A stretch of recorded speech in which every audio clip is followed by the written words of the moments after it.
ਸਾਰੇ ਸਰੋਤਿਆਂ ਨੂੰ ਪਿਆਰ ਭਰੀ ਸਤਿ ਸ੍ਰੀ ਅਕਾਲ। ਜੀ ਆਇਆਂ ਨੂੰ ਸਵਾਗਤ ਹੈ ਸਰੋਤੇ ਪ੍ਰੋਗਰਾਮ ਦੇ ਵਿੱਚ। ਪ੍ਰੋਗਰਾਮ ਲੈ ਕੇ ਹਾਜ਼ਰ ਹੋ ਚੁੱਕੇ ਹਾਂ ਆਪਾਂ ਇਸ ਮੌਕੇ। Update trucking. ਮੈਂ ਰਾਜਕਨਵੀਰ ਸਿੰਘ, ਜੁੜ ਚੁੱਕੇ ਨੇ ਹਰਜੋਤ ਸਿੰਘ ਜੀ। ਹਰਜੋਤ ਸਿੰਘ ਜੀ, ਜੀ ਆਇਆਂ ਨੂੰ ਸਵਾਗਤ ਹੈ। ਸਤਿ ਸ੍ਰੀ ਅਕਾਲ। ਸਤਿ ਸ਼੍ਰੀ ਅਕਾਲ, ਧੰਨਵਾਦ। ਜੀ ਆਇਆਂ ਨੂੰ ਪੰਜਾਬੀ ਰੇਡੀਓ USA ਦੇ ਜਿੰਨੇ ਵੀ ਸਰੋਤੇ ਸਾਡੇ ਸਾਰੇ AM ਸਟੇਸ਼ਨਸ, FM ਸਟੇਸ਼ਨਸ, ਘਰਾਂ ਦੇ ਵਿੱਚ ਰੇਡੀਓ ਸੈਟਸ ਦੇ ਰਾਹੀਂ, ਟੈਲੀਫੋਨ ਦੇ ਰਾਹੀਂ, ਫੇਸਬੁੱਕ, YouTube ਤੇ ਲਾਈਵ ਦੇਖ ਰਹੇ ਹੋ, ਸੁਣ ਰਹੇ ਹੋ, ਸਾਰਿਆਂ ਨੂੰ ਜੀ ਆਇਆਂ ਨੂੰ ਤੇ ਬਹੁਤ ਹੀ ਪਿਆਰ ਤੇ ਸਤਿਕਾਰ ਭਰੀ ਸਤਿ ਸ੍ਰੀ ਅਕਾਲ। ਸਰੋਤਿਓ, ਅੱਜ ਮਈ ਦੀ 28 ਤਰੀਕ ਆ, ਦਿਨ ਵੀਰਵਾਰ ਆ, ਤੇ ਤੁਹਾਡੇ ਲਈ ਸਵੇਰ ਦਾ ਅਪਡੇਟ ਟਰੱਕਿੰਗ ਪ੍ਰੋਗਰਾਮ ਲੈ ਕੇ ਹਾਜ਼ਰ ਹੋਏ ਆ। ਸਾਡੇ ਅੱਜ ਦੇ ਇਸ ਪ੍ਰੋਗਰਾਮ ਨੂੰ ਤੁਹਾਡੇ ਸਾਰਿਆਂ ਤੱਕ ਪਹੁੰਚਾਉਣ 'ਚ ਸਹਿਯੋਗ ਕਰਦੇ ਨੇ ਖਾਲਸਾ ਇੰਸ਼ੋਰੈਂਸ ਏਜੰਸੀ, ਜਿਨ੍ਹਾਂ ਦੇ ਕੋਲੋਂ ਹਰ ਇੱਕ ਤਰੀਕੇ ਦੀ ਇੰਸ਼ੋਰੈਂਸ ਤੁਸੀਂ ਕਰਵਾ ਸਕਦੇ ਹੋ। ਇੰਸ਼ੋਰੈਂਸ ਬਾਰੇ ਪਤਾ ਕਰਨ ਲਈ ਕਾਲ 408-272-2500। ਟਿਰਕਿਆਣਾ ਇਮੀਗ੍ਰੇਸ਼ਨ ਲਾ ਫਰਮ, US ਇਮੀਗ੍ਰੇਸ਼ਨ ਦਾ ਹੋਵੇ ਕਿਸੇ ਵੀ ਤਰੀਕੇ ਦਾ ਕੰਮ, ਕਾਲ ਅਟਰਨੀ ਜੇ ਟਿਰਕਿਆਣਾ 415-909-0503 ਦੇ ਉੱਤੇ। ਊੜਾ ਡੈਟ ਰਿਲੀਫ ਵਾਲੇ ਇਕਨੋਮਿਕ ਹਾਰਡਸ਼ਿਪ ਹੈ, ਬੈਂਕਰਪਸੀ ਤੋਂ ਬਚਣਾ ਚਾਹੁੰਦੇ ਹੋ ਤਾਂ ਤੁਸੀਂ ਇਹਨਾਂ ਦੇ ਨਾਲ ਸੰਪਰਕ ਕਰੋ। ਅੱਧੇ ਤੋਂ ਵੱਧ ਕਰਜ਼ਾ ਇਹ ਤੁਹਾਡਾ ਮਾਫ ਕਰਵਾ ਸਕਦੇ ਨੇ। ਇਹਨਾਂ ਦੇ ਨਾਲ ਸੰਪਰਕ ਕਰ ਸਕਦੇ ਹੋ 888-888-9914 ਦੇ ਉੱਤੇ 8888889914। Manjit Singh Sangha Union City, Gurpreet Singh Bakersfield, Balkar Singh Sangha Union City. ਇਹਨਾਂ ਸਾਰਿਆਂ ਦਾ ਧੰਨਵਾਦ। ਤੁਸੀਂ ਵੀ ਅਪਡੇਟ ਟਰੱਕਿੰਗ ਨੂੰ ਸਪਾਂਸਰ ਕਰਨਾ ਹੋਵੇ, ਸੰਪਰਕ ਕਰੋ 408-272-5200 ਦੇ ਉੱਤੇ। ਸੋ ਤੇ ਇਸ ਦਾ ਤੁਹਾਨੂੰ ਪਤਾ ਹੀ ਆ ਵੀ ਅੱਜ ਦਾ ਜਿਹੜਾ ਸਾਡਾ ਸ਼ੋਅ ਹੁੰਦਾ ਟਰੱਕਿੰਗ ਨੂੰ ਲੈ ਕੇ ਹੁੰਦਾ। ਉਸ ਤੋਂ ਪਹਿਲਾਂ ਇੱਕ ਦੋ ਖਬਰਾਂ ਤੁਹਾਡੇ ਨਾਲ ਸਾਂਝੀਆਂ ਕਰਾਂਗੇ, ਫਿਰ ਟਰੱਕਿੰਗ ਇੰਡਸਟਰੀ ਦੇ ਵਿੱਚ ਕੀ ਕੁਝ ਵਾਪਰ ਰਿਹਾ ਹੈਗਾ ਉਹ ਤੁਹਾਡੇ ਨਾਲ ਸਾਂਝੀਆਂ ਕਰਾਂਗੇ। ਇਰਾਨ ਵਾਲਿਆਂ ਨੇ ਕੁਵੈਤ ਦੇ ਉੱਤੇ ਮਿਜ਼ਾਈਲ ਸਿੱਟੀ ਹੈਗੀ ਆ। ਟਰੰਪ ਹੁਣੀ ਇਹ ਕਹਿ ਰਹੇ ਆ ਵੀ ਜੋ ਇਰਾਨ ਆ ਉੱਥੇ ਦੀ ਜਿਹੜੀ ਰਜੀਮ ਆ ਉਹ ਦੇ are negotiating on fumes. So Iran ਵਾਲੇ ਇਹ ਕਹਿੰਦੇ ਆ ਵੀ ਸੀਜ਼ ਫਾਇਰ ਦੀ ਵਾਇਲੇਸ਼ਨ ਕੀਤੀ ਆ ਅਮਰੀਕਾ ਵਾਲਿਆਂ ਨੇ, ਤੇ ਅਸੀਂ ਵੀ ਆਪਣੇ ਜਿਹੜੇ ਆ ਉਸ ਸੰਬੰਧ ਦੇ ਵਿੱਚ ਕੁਵੈਤ ਦੇ ਉੱਤੇ ਮਿਜ਼ਾਈਲ ਸਿੱਟੀ ਹੈਗੀ ਆ। ਅਮਰੀਕਾ ਵਾਲੇ ਇਹ ਕਹਿ ਰਹੇ ਆ, ਸਪੈਸ਼ਲੀ ਪੈਂਟਾਗਨ ਵੱਲੋਂ, ਵੀ ਅਸੀਂ ਡਿਫੈਂਸਿਵ ਸਟ੍ਰਾਈਕ ਕੀਤੀ ਸੀ ਡਰੋਨ ਆਪਰੇਸ਼ਨਸ ਦੇ ਅਗੇਂਸਟ। ਸੋ ਇਰਾਨ ਜੋ ਆ ਉਹ ਇਹ ਕਹਿ ਰਿਹਾ ਵੀ ਟਰੰਪ ਐਡਮਿਨਿਸਟ੍ਰੇਸ਼ਨ ਵਾਰ-ਵਾਰ ਜੋ ਸਾਡੇ ਤੇ ਅਟੈਕ ਕਰ ਰਿਹਾ, ਤੇ ਟਰੰਪ ਐਡਮਿਨਿਸਟ੍ਰੇਸ਼ਨ ਇਹ ਕਹਿ ਰਿਹਾ ਵੀ ਇਰਾਨ ਵਾਲੇ ਡੈਸਪਰੇਟ ਆ ਫॉर ਕੈਸ਼, ਤੇ ਉਹਨਾਂ ਨੇ ਇਹ ਕਿਹਾ ਵੀ ਜਿਹੜੇ ਸ਼ਿਪਸ ਨੂੰ ਚਾਰਜ ਕਰ ਰਹੇ ਆ ਟ੍ਰਾਂਜ਼ਿਟ ਜੋ ਹੋ ਰਿਹਾ ਸਟੇਟ ਆਫ ਹਾਰਮੋਜ਼ 'ਚ, ਉਹ ਤੋਂ ਪਤਾ ਲੱਗ ਰਿਹਾ ਹੈ ਵੀ ਜਿਹੜਾ ਟੋਲ ਲਾ ਰਹੇ ਆ ਵੀ ਉਹਨਾਂ ਨੂੰ ਕੈਸ਼ ਦੀ ਕਿੰਨੀ ਜ਼ਰੂਰਤ ਹੈਗੀ ਆ। ਦੂਸਰੇ ਪਾਸੇ US ਦੇ ਟ੍ਰੇਜਰੀ ਡਿਪਾਰਟਮੈਂਟ ਨੇ ਇਰਾਨ ਦਾ ਜਿਹੜਾ ਗੁਲਫ ਸਟੇਟ ਅਥਾਰਟੀ ਹੈਗੀ ਆ ਜੋ ਟੋਲਸ ਕਲੈਕਟ ਕਰ ਰਹੀ ਆ ਸ਼ਿਪਸ ਦਾ ਜੋ ਪਾਸ ਥਰੂ ਹੋ ਰਿਹਾ ਸਟੇਟ ਆਫ ਹਾਰਮੋਜ਼ ਤੋਂ, ਉਸ ਨੂੰ ਜਿਹੜਾ ਸੈਂਕਸ਼ਨ ਕਰ ਦਿੱਤਾ ਹੈਗਾ ਜੀ। ਸੋ ਅਜੇ ਤੱਕ ਸਟੇਟ ਆਫ ਹਾਰਮੋਜ਼ ਖੁੱਲ੍ਹਾ ਨਹੀਂ ਆ। ਸੋ ਇਕਨੋਮਿਕ ਜਿਹੜੀ ਸਿਚੁਏਸ਼ਨ ਆ, ਖਾਸ ਕਰਕੇ ਗੈਸ ਦੀ ਸਪਲਾਈ ਚੇਨ ਨੂੰ, ਪੈਟਰੋਲ ਦੀ, ਡੀਜ਼ਲ ਦੀ ਨੂੰ, ਉਹਦੇ 'ਤੇ ਜਿਹੜਾ ਉਹ ਅਸਰ ਉਸੇ ਤਰੀਕੇ ਦੇ ਨਾਲ ਪਿਆ ਹੋਇਆ ਆ। ਅਤੇ ਉਹਨਾਂ ਨੇ ਜਿਹੜਾ ਉਹ ਕਿਹਾ ਵੀ ਉਹਨਾਂ ਦੇ ਟਰੂਪਸ ਨੂੰ ਡਾਲਰ ਨਹੀਂ ਮਿਲ ਰਹੇ, ਪੈਸੇ ਨਹੀਂ ਮਿਲ ਰਹੇ ਹੈਗੇ, ਅਤੇ ਕਹਿੰਦੇ ਵੀ ਉਹ ਕਹਿ ਰਹੇ ਵੀ ਉਹ ਕੰਮ 'ਤੇ ਨਹੀਂ ਆ ਰਹੇ। ਇਰਾਨ ਦੀ ਜਿਹੜੀ ਲਾ ਇਨਫੋਰਸਮੈਂਟ ਦੇ ਐਂਗਲ ਤੋਂ ਉਹਨਾਂ ਨੇ ਜਿਹੜਾ ਉਹ ਦੱਸਿਆ, ਉਹਨਾਂ ਨੇ ਕਿਹਾ ਵੀ ਜਿਹੜਾ ਖਾਰਗ ਆਈਲੈਂਡ ਆ ਇਸ ਟਾਈਮ ਬੰਦ ਹੋ ਚੁੱਕਾ ਆ। ਇਰਾਨ ਦੀ ਇਕੋਨਮੀ ਤੇ ਜਿਹੜੀ ਕਰੰਸੀ ਆ ਉਹ ਫ੍ਰੀ ਫਾਲ ਦੇ ਵਿੱਚ ਆ, ਉਹ ਲਗਾਤਾਰ ਡਿੱਗ ਰਹੀ ਆ। ਉਧਰ ਟਰੰਪ ਹੁਣਾਂ ਨੇ ਆਪਣੇ ਇੱਕ ਸਾਥੀ ਮੁਲਕ ਓਮਾਨ ਨੂੰ ਜਿਹੜਾ ਉਹ ਧਮਕੀ ਜਿਹੜੀ ਉਹ ਦੇ ਦਿੱਤੀ, we will blow them up. ਕਹਿੰਦੇ ਵੀ ਜਾਂ ਬਿਹੇਵ ਕਰੇ ਜਿੱਦਾਂ ਬਾਕੀ ਕਰ ਰਹੇ ਆ, ਨਹੀਂ ਤਾਂ ਅਸੀਂ ਇਹਨਾਂ ਨੂੰ ਵੀ ਜਿਹੜਾ ਉਹ ਦੇਵਾਂਗੇ। ਸੋ ਹੁਣ ਜੇ ਤੁਸੀਂ ਇੱਦਾਂ ਦੇ ਹਰਜੋਤ ਸਿੰਘ ਜੀ ਬਿਆਨ ਜੇ ਤੁਸੀਂ ਸੁਣੋਗੇ ਤਾਂ ਉੱਥੇ ਜਿਹੜੇ ਮੁਲਕ ਆ ਉਹ ਇਹ ਸੋਚਦੇ ਹੋਣਗੇ ਯਾਰ ਅਸੀਂ ਇਹਨਾਂ ਦੇ ਅੱਡੇ ਵੀ ਵਢਵਾ ਲਏ, ਅਸੀਂ ਸਾਰਾ ਕੁਛ ਕਰ ਲਿਆ, ਤੇ ਇਵੈਂਚੁਅਲੀ ਫੇਰ ਸਾਨੂੰ ਜਿਹੜੀ ਉਹ ਇਸ ਤਰੀਕੇ ਦੀ ਜਿਹੜੀ ਧਮਕੀ ਆ ਉਹ ਸੁਣਨ ਨੂੰ ਜਿਹੜੀ ਉਹ ਮਿਲ ਰਹੀ ਆ। ਸੋ ਉੱਦਾਂ ਇਹ ਆ ਹਰਜੋਤ ਸਿੰਘ ਜੀ, ਮਿਡਲ ਈਸਟ ਪੱਕੇ ਤੌਰ ਦੇ ਉੱਤੇ ਵੱਡੇ ਪੱਧਰ ਦੇ ਉੱਤੇ ਜਿਹੜਾ ਉਹ ਚੇਂਜ ਹੋਣ ਜਾ ਰਿਹਾ ਆ। ਬਹੁਤ ਸਾਰੀਆਂ ਜਿਹੜੀਆਂ ਅੰਦਰ ਜਿਹੜੇ ਰਿਸ਼ਤੇ ਆ ਮੁਲਕਾਂ ਦੇ ਨਾਲ, ਉਹਨਾਂ ਦੇ ਵਿੱਚ ਇਸ ਕੌਨਫਲਿਕਟ ਤੋਂ ਬਾਅਦ ਦੇ ਵਿੱਚ ਵੱਡੇ ਤੇ ਪੱਕੇ ਬਦਲਾਵ ਜਿਹੜੇ ਉਹ ਆ ਸਕਦੇ ਹੈਗੇ ਆ। ਸੋ ਇਰਾਨ ਨੇ ਓਮਾਨ ਦੇ ਹੱਕ ਦੇ ਵਿੱਚ ਇਸ ਤੋਂ ਬਾਅਦ 'ਚ ਬਿਆਨ ਦੇ ਦਿੱਤਾ, ਜਦੋਂ ਟਰੰਪ ਹੋਣਾ ਨੇ ਧਮਕੀ ਦਿੱਤੀ ਵੀ ਜਾਂ ਤਾਂ ਬਿਹੇਵ ਕਰੋ, ਨਹੀਂ ਤਾਂ ਅਸੀਂ ਤੁਹਾਨੂੰ ਵੀ ਜਿਹੜਾ ਉਹ ਉਡਾ ਦੇਵਾਂਗੇ। ਸੋ ਲੈਟਸ ਸੀ ਇਸ ਦੇ ਵਿੱਚ ਹੁਣ ਅੱਗੇ ਹੋਰ ਕੀ ਬਣਦਾ ਹੈਗਾ ਆ ਜੀ। ਇੱਕ ਖਬਰ ਇਮੀਗ੍ਰੇਸ਼ਨ ਨਾਲ ਰਿਲੇਟਡ ਆ, ਤੇ Trump administration Washington post report ਕਰ ਰਹੀ ਆ ਵੀ ਟਰੰਪ ਐਡਮਿਨਿਸਟ੍ਰੇਸ਼ਨ ਨੇ ਨਵੀਆਂ ਉਹਨਾਂ ਲੋਕਾਂ ਤੋਂ ਰਿਕੁਐਸਟ ਕਰਨੀ ਸ਼ੁਰੂ ਕਰ ਦਿੱਤੀ ਆ ਜਿਨ੍ਹਾਂ ਨੇ ਗ੍ਰੀਨ ਕਾਰਡ ਦੀਆਂ ਐਪਲੀਕੇਸ਼ਨਸ ਫਾਈਲ ਕੀਤੀਆਂ ਵੀ ਤੁਸੀਂ ਆਪਣੇ ਮੁਲਕ ਦੇ ਵਿੱਚ ਵਾਪਸ ਜਾ ਕੇ ਕਿਉਂ ਨਹੀਂ ਜਿਹੜਾ ਪਰਮਾਨੈਂਟ ਰੈਜ਼ੀਡੈਂਸੀ ਲਈ ਅਪਲਾਈ ਕੀਤਾ ਹੈਗਾ। ਹਾਲਾਂਕਿ ਇਹ ਆਪਾਂ ਦੱਸਿਆ ਸੀ ਵੀ ਇਹਦਾ ਲਾਸੂਟ ਵੀ ਇੱਕ ਫਾਈਲ ਹੋਇਆ ਹੈਗਾ ਆ, ਪਰ ਯੂਐਸ ਸਿਟੀਜ਼ਨਸ਼ਿਪ ਤੇ ਇਮੀਗ੍ਰੇਸ਼ਨ ਸਰਵਿਸ ਨੇ ਪਿਛਲੇ ਸ਼ੁੱਕਰਵਾਰ ਨੂੰ ਅਨਾਉਂਸ ਕੀਤਾ ਸੀ ਵੀ ਜੀ ਜੇ ਕਿਸੇ ਨੇ ਵੀ ਪਰਮਾਨੈਂਟ ਰੈਜ਼ੀਡੈਂਸੀ ਹੋਣੀ ਆ, ਗ੍ਰੀਨ ਕਾਰਡ ਲੈਣਾ ਆ, ਜਿਹਦਾ ਉਹਦਾ ਸਟੇਟਸ ਚੇਂਜ ਹੁੰਦਾ, ਉਹਨੂੰ ਆਪਣੇ ਮੁਲਕ ਵਿੱਚ ਜਾ ਕੇ ਅਪਲਾਈ ਕਰਨਾ ਪੈਣਾ ਹੈ।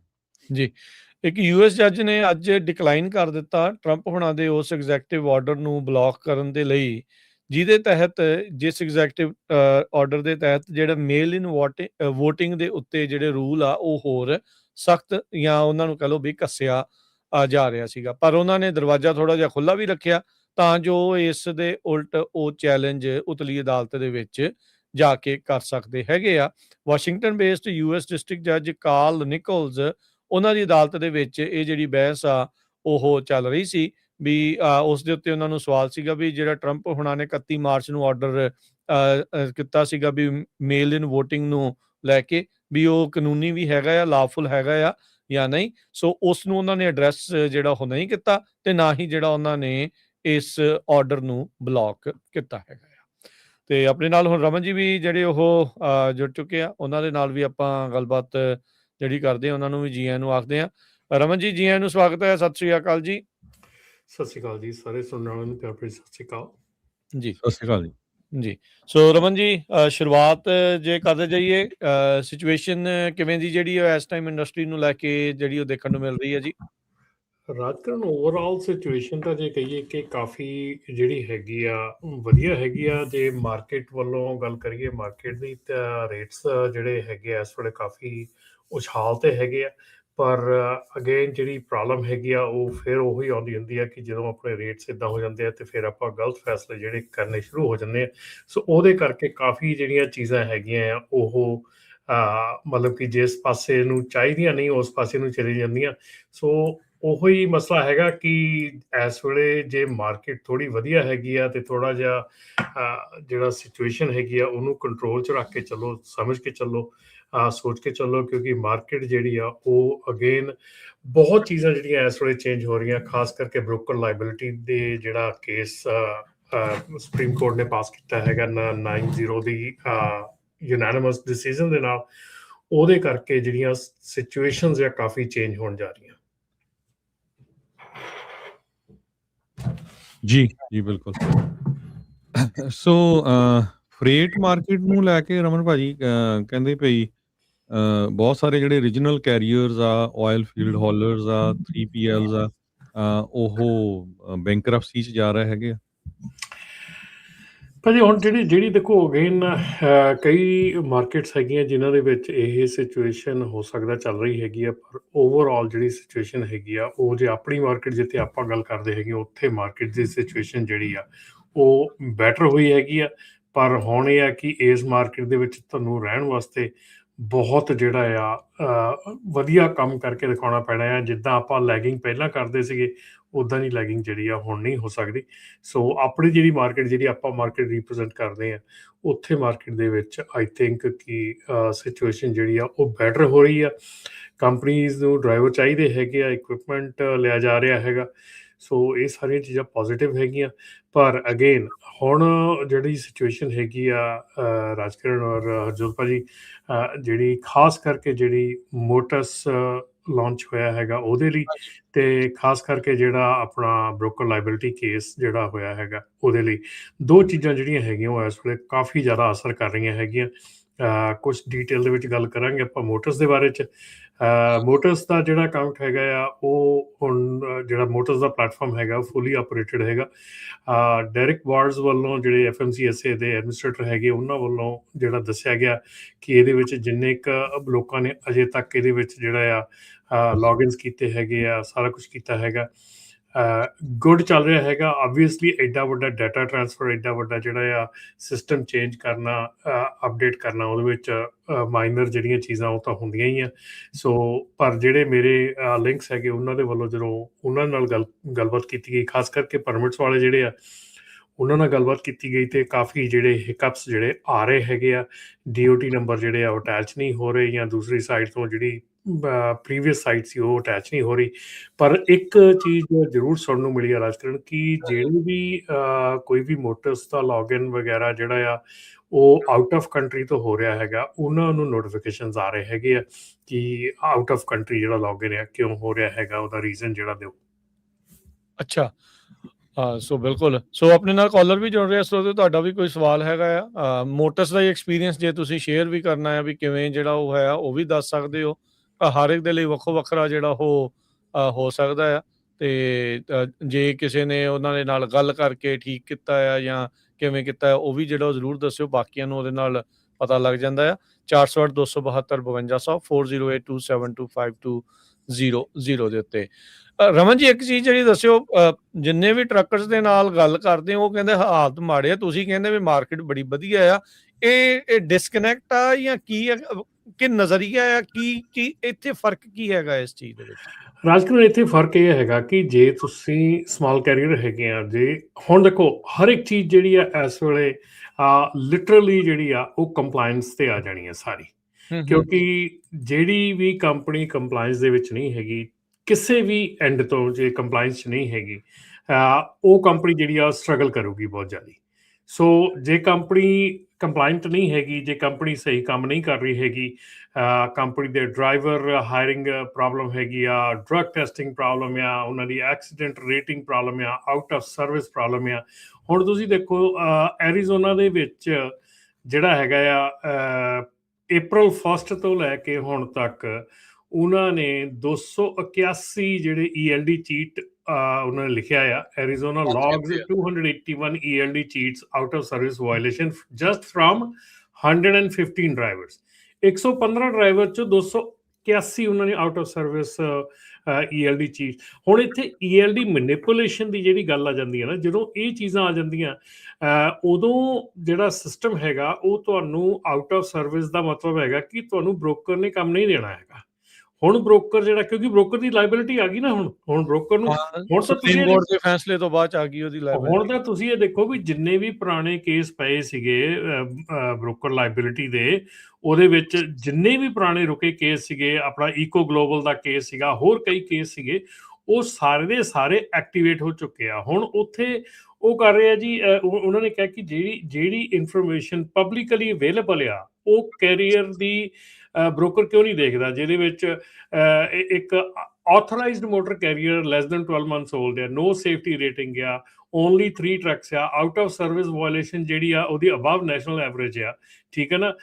ਅੱਛਾ, ਫਿਰ ਉਸ ਤੋਂ ਬਾਅਦ ਜਿਹੜੀ ਫਰਦਰ ਇਨਕੁਆਇਰੀ ਹੋਈ ਆ, ਖਾਸ ਕਰਕੇ ਈਕੋ ਗਲੋਬਲ ਲੌਜਿਸਟਿਕ ਦੀ, ਉਹਦੇ ਵਿੱਚ ਉਹਨਾਂ ਨੇ ਦੱਸਿਆ ਕਿ ਜਿਹੜੀ ਕੰਪਨੀ ਉਹਨਾਂ ਨੇ ਹਾਇਰ ਕੀਤੀ ਸੀਗੀ ਉਹਦੀ no driver training program as required by FMCSA, no policy, procedures or program in place for safety, quality control, vehicle maintenance or other requirements required by FMCSA.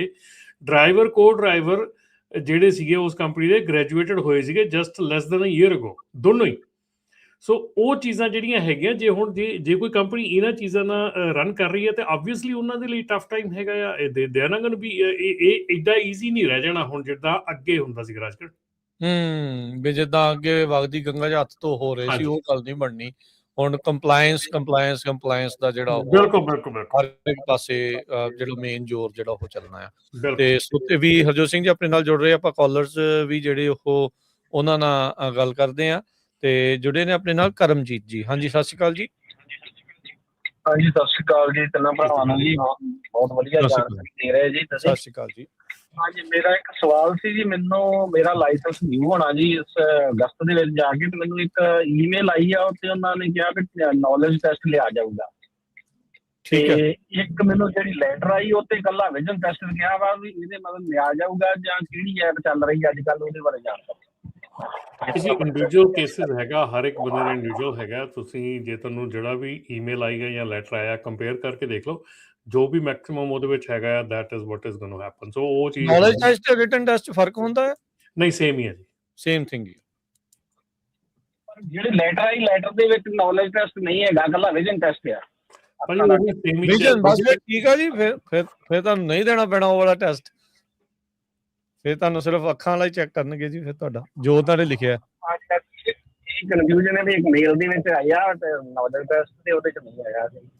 Most probably ਭਾਜੀ ਦੋਨੋਂ ਹੀ ਹੋਣੇ ਆ ਤੁਹਾਡੇ। ਹਾਂਜੀ, ਮੋਸਟ ਪ੍ਰੋਬੇਬਲੀ ਦੋਨੋਂ ਹੀ ਹੋਣੇ ਆ। ਠੀਕ ਹੈ ਜੀ। ਤੇ ਪਰ ਜਿਹੜੀ ਆਪਾਂ ਐਪ ਚੱਲ ਰਹੀ ਤੇ ਅੱਗੇ ਬਲੂ ਐਪ ਜੀ ਆਪਾਂ CDL ਕਰਦੇ ਉਹਦੇ ਤੋਂ ਹੋ ਜਾਏਗੀ ਕਿ ਕੁਝ ਚੇਂਜ ਕੀਤਾ ਹੋਇਆ ਜੀ ਉੱਥੋਂ? ਇਹ ਨਹੀਂ ਜੀ ਮੈਨੂੰ ਪਤਾ, ਮੈਂ ਯੂਜ਼ ਨਹੀਂ ਕੀਤੀ ਹੈਗੀ, ਤੁਸੀਂ ਦੇਖ ਸਕਦੇ ਯੂਜ਼ ਕਰਕੇ ਜੀ। ਨਹੀਂ ਅੱਗੇ ਰਿਕਵੈਸਟ ਦਿੱਤਾ, ਕੋਈ ਮੁਸ਼ਕਿਲ ਨਹੀਂ, ਉਹਦੇ ਤੋਂ ਫਿਰ ਤਿਆਰੀ ਹੋ ਜਾਊਗੀ ਉਹਨਾਂ ਦੇ। ਪਰ ਇਹ ਨਹੀਂ ਚਾਹੁੰਦੇ ਆ ਵੀ ਕੋਈ ਤਾਂ ਕੋਈ ਜੇ ਚੇਂਜ ਕੀਤਾ ਹੋਇਆ ਤਾਂ ਉਦੋਂ ਤਾਂ ਸਾਨੂੰ ਕਿੱਥੋਂ ਪਤਾ ਲੱਗੂ? ਮੈਂ ਬੁੱਕ ਨਹੀਂ ਮਿਲੀ ਤਾਂ ਭਾਜੀ DMB ਦੀ ਜਿਹੜੀ ਆਪਣੀ ਬੁੱਕ ਆ, ਕਰੰਟ ਬੁੱਕ ਚੱਕ ਲਓ ਨਾ ਤਾਂ DMB ਤੋਂ ਜਿਹੜੀ ਕਮਰਸ਼ੀਅਲ ਬੁੱਕ ਹੈਗੀ ਆ ਉਹ ਦਿੰਦੇ ਹੈਗੇ ਆ, ਉਹ ਲੈ ਲਓ ਜਿਹੜੀ ਕਰੰਟ ਹੈਗੀ ਆ। ਉਹਦੇ 'ਚ ਜੇ ਕੋਈ ਚੇਂਜਸ ਕੀਤੀਆਂ ਉਹਦੇ ਵਿੱਚ ਹੋਣਗੀਆਂ ਉਹਦੇ ਅਕੋਰਡਿੰਗਲੀ।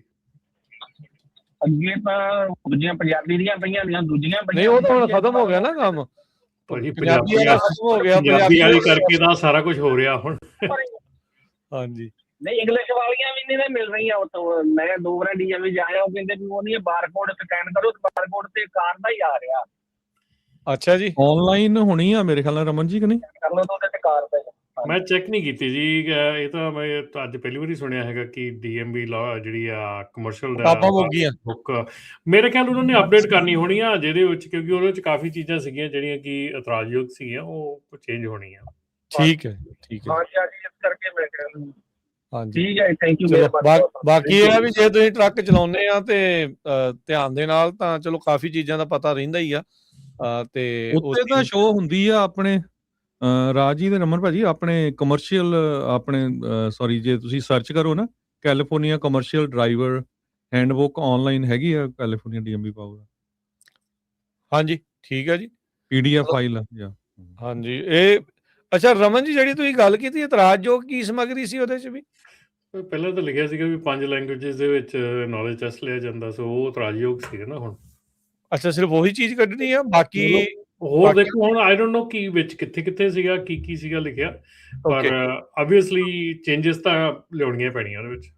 ਠੀਕ ਹੈ, ਅਗਲੇ ਕਾਲਰ ਨੇ ਸਤਵਿੰਦਰ। ਸਤਿ ਸ਼੍ਰੀ ਅਕਾਲ ਭਰਾਵਾਂ। ਸਤਿ ਸ਼੍ਰੀ ਅਕਾਲ ਜੀ। ਭਾਜੀ ਇੱਕ ਤੇ ਜਿਹੜਾ ਥੋੜੇ ਦਿਨ ਪਹਿਲਾਂ ਐਕਸੀਡੈਂਟ ਹੋਇਆ ਆਪਣੇ ਪੰਜਾਬੀ ਮੁੰਡੇ ਦਾ ਕੈਲੀਫੋਰਨੀਆ ਹੋਇਆ, ਉਹਦੀ ਤਾਂ ਬੜੀ ਗੱਲ ਚੱਕੀ ਆ। ਮੈਂ ਸੁਣਿਆ, ਮੈਨੂੰ ਪੂਰਾ ਨਹੀਂ ਪਤਾ, ਕਹਿੰਦੇ ਉਸ ਤੋਂ ਪਹਿਲਾਂ ਇੱਕ ਗੋਰੇ ਨੇ ਐਕਸੀਡੈਂਟ ਕੀਤਾ, ਉਹਦੇ ਵਿੱਚ ਵੀ ਸ਼ਾਇਦ ਮੌਤਾਂ ਹੋਈਆਂ 2-4। ਉਹਦੇ ਬਾਰੇ ਪਤਾ ਜੇ ਤੂੰ ਜ਼ਰੂਰ ਦੱਸਿਓ, ਕਿਉਂਕਿ ਉਹ ਖਬਰ ਤਾਂ ਕੋਈ ਐਡੀ ਬਾਹਰ ਆਈ ਨਹੀਂ। ਦੂਜਾ ਭਾਜੀ ਮੈਂ ਨਾ ਆਪਣੇ ਪੰਜਾਬੀਆਂ ਦੀ ਗੱਲ ਬਹੁਤ ਚੱਕ ਲੈਂਦੇ ਨੇ ਸਾਰੇ, ਵੀਡੀਓ ਗੋਰੇ ਵੀ ਬਣਾ ਦਿੰਦੇ ਨੇ ਹਨਾ, ਸੋ ਘੱਟ ਤੇ ਗੋਰੇ ਵੀ ਨਹੀਂ ਹੈਗੇ। ਪਰ ਮੰਡੇ ਦੀ ਗੱਲ ਆ, ਮੈਂ 432 ਏਕੜ ਨਿਬਰਾਸਕਾ 'ਚ ਖਲੋਤਾ ਸੀਗਾ, ਸਵੇਰ ਦਾ ਟਾਈਮ 9 ਵਜੇ ਦਾ। ਜਿਹੜਾ ਮੇਰੇ ਰਾਈਟ ਸਾਈਡ ਤੇ ਗੋਰਾ ਸੀਗਾ ਟਰੱਕ ਵਾਲਾ, ਤੇ ਜਿਹੜਾ ਮੇਰੇ ਬਿਲਕੁਲ ਸਾਹਮਣੇ ਸੀ 9 ਵਜੇ ਭਾਜੀ ਸਵੇਰ ਦੇ ਫਲਾਈਂਗ ਜੇ ਸੀਗਾ, ਉੱਥੇ ਸਾਹਮਣੇ ਉਹ ਖਲੋ ਕੇ ਪਿੱਛੇ ਟਰੱਕਾਂ ਦੇ ਉਹ ਬਾਥਰੂਮ ਕਰਨ ਦੇ। ਆ ਇਹਨਾਂ ਦੇ ਲੋਕਾਂ ਦਾ ਮਤਲਬ ਇਹਨਾਂ ਦਾ ਸਾਡੀਆਂ ਪੰਜਾਬੀਆਂ ਦੇ ਵੀਡੀਓ ਉਸੇ ਬਣਾ ਕੇ ਪਾ ਦਿੰਦੇ। ਤੀਜਾ ਭਾਜੀ ਮੈਂ ਪੁੱਛਣਾ ਹੈਗਾ ਨਰਮਨ ਭਾਜੀ, ਮੈਂ ਨਾ ਪਰਸੋਂ ਜਾਂਦਾ ਸੀਗਾ 40 ਤੇ ਜਾਂਦਾ ਸੀ ਅਰਕਨਸਾ ਦੇ ਵਿੱਚ, 70 ਦੀ ਸਪੀਡ ਆ ਉੱਥੇ, ਤੇ ਜਿੱਦਾਂ ਮੈਂ ਆਪਣੇ ਮਜ਼ੇ ਨਾਲ ਜਾ ਰਿਹਾ ਤੇ ਕੋਈ ਮਤਲਬ ਇਹ ਜਿਹੜਾ ਲਾਇਸੈਂਸ ਦਾ ਰੂਲ ਆ ਇਹਦੇ ਵਿੱਚ ਕੋਈ ਕੁਐਸਚਨ ਆਨਸਰ ਇੱਦਾਂ ਦੇ ਵੀ ਇਹ ਟਰੱਕਿੰਗ ਬਾਰੇ ਜਾਂ ਕਾਰਾਂ ਦੇ ਵਿੱਚ ਪਾਏ ਜਾਣ, ਵੀ ਜਿਹੜਾ ਕਿਉਂਕਿ ਕਾਰਾਂ ਵਾਲੇ ਟਰੱਕਾਂ ਨੂੰ ਬਹੁਤ ਜ਼ਿਆਦਾ ਟਰਬਲ ਦਿੰਦੇ ਆ। ਮੈਂ ਜਾ ਰਿਹਾ ਸੀਗਾ 70 ਦੀ ਸਪੀਡ ਤੇ, ਮੇਰੇ ਅੱਗੇ ਇੱਕ ਨੇ ਟਰਨ ਮਾਰ ਕੇ ਅਜੇ ਉਹਨੇ ਗੱਡੀ ਆਪਣੀ ਘੱਟੋ ਘੱਟ 50-45 ਦਾ ਕਰ ਲਈ ਇੱਕਦਮ। ਮੈਂ ਆਪਣਾ ਟਰੱਕ ਕਿਵੇਂ ਵਜਾ, ਜਿੱਦਾਂ ਕਹਿੰਦੇ ਵੀ ਆਪਾਂ ਡਿਸਟੈਂਸ ਰੱਖਾਂਗੇ, ਆਪਾਂ ਤਾਂ ਡਿਸਟੈਂਸ ਰੱਖ ਕੇ ਚੱਲਦੇ। ਹੁਣ ਜਦੋਂ ਇਹੋ ਜਿਹੇ ਪਾਗਲ ਲੋਕ ਗਾੜੀ ਆ ਕੇ ਇੱਕਦਮ ਬ੍ਰੇਕ ਮਾਰ ਕੇ 70 ਤੋਂ 45 ਦੇ ਲੈ ਆਉਂਦੇ ਨੇ, ਉੱਥੇ ਬੰਦਾ ਕੀ ਕਰੂਗਾ? ਉੱਥੇ ਵੇ ਕਸੂਰ ਟਰੱਕ ਵਾਲੇ ਦਾ ਕੱਢ ਦੇਣਾ ਬਾਅਦ 'ਚ।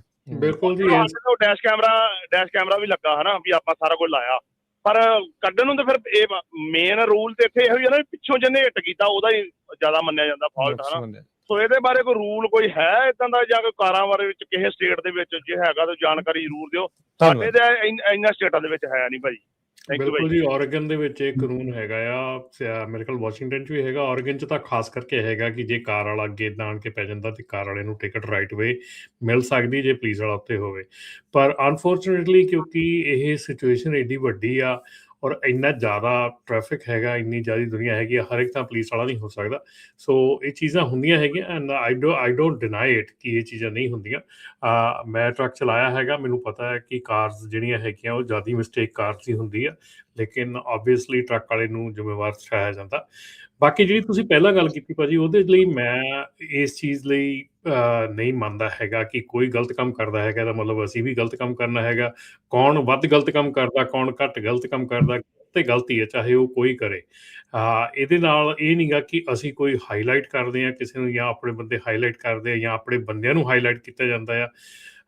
ਡੈਫੀਨੇਟਲੀ ਸਾਡੀ ਜਿਹੜੀ ਕਮਿਊਨਿਟੀ ਹੈਗੀ ਆ ਇਸ ਵੇਲੇ ਉਸ ਲੈਵਲ ਨੂੰ ਪਾਰ ਕਰ ਚੁੱਕੀ ਹੈਗੀ ਆ, ਹਾਈਲਾਈਟ ਵਾਲੇ ਲੈਵਲ ਨੂੰ ਪਾਰ ਕਰ ਚੁੱਕੇ ਹਾਂ ਆਪਾਂ।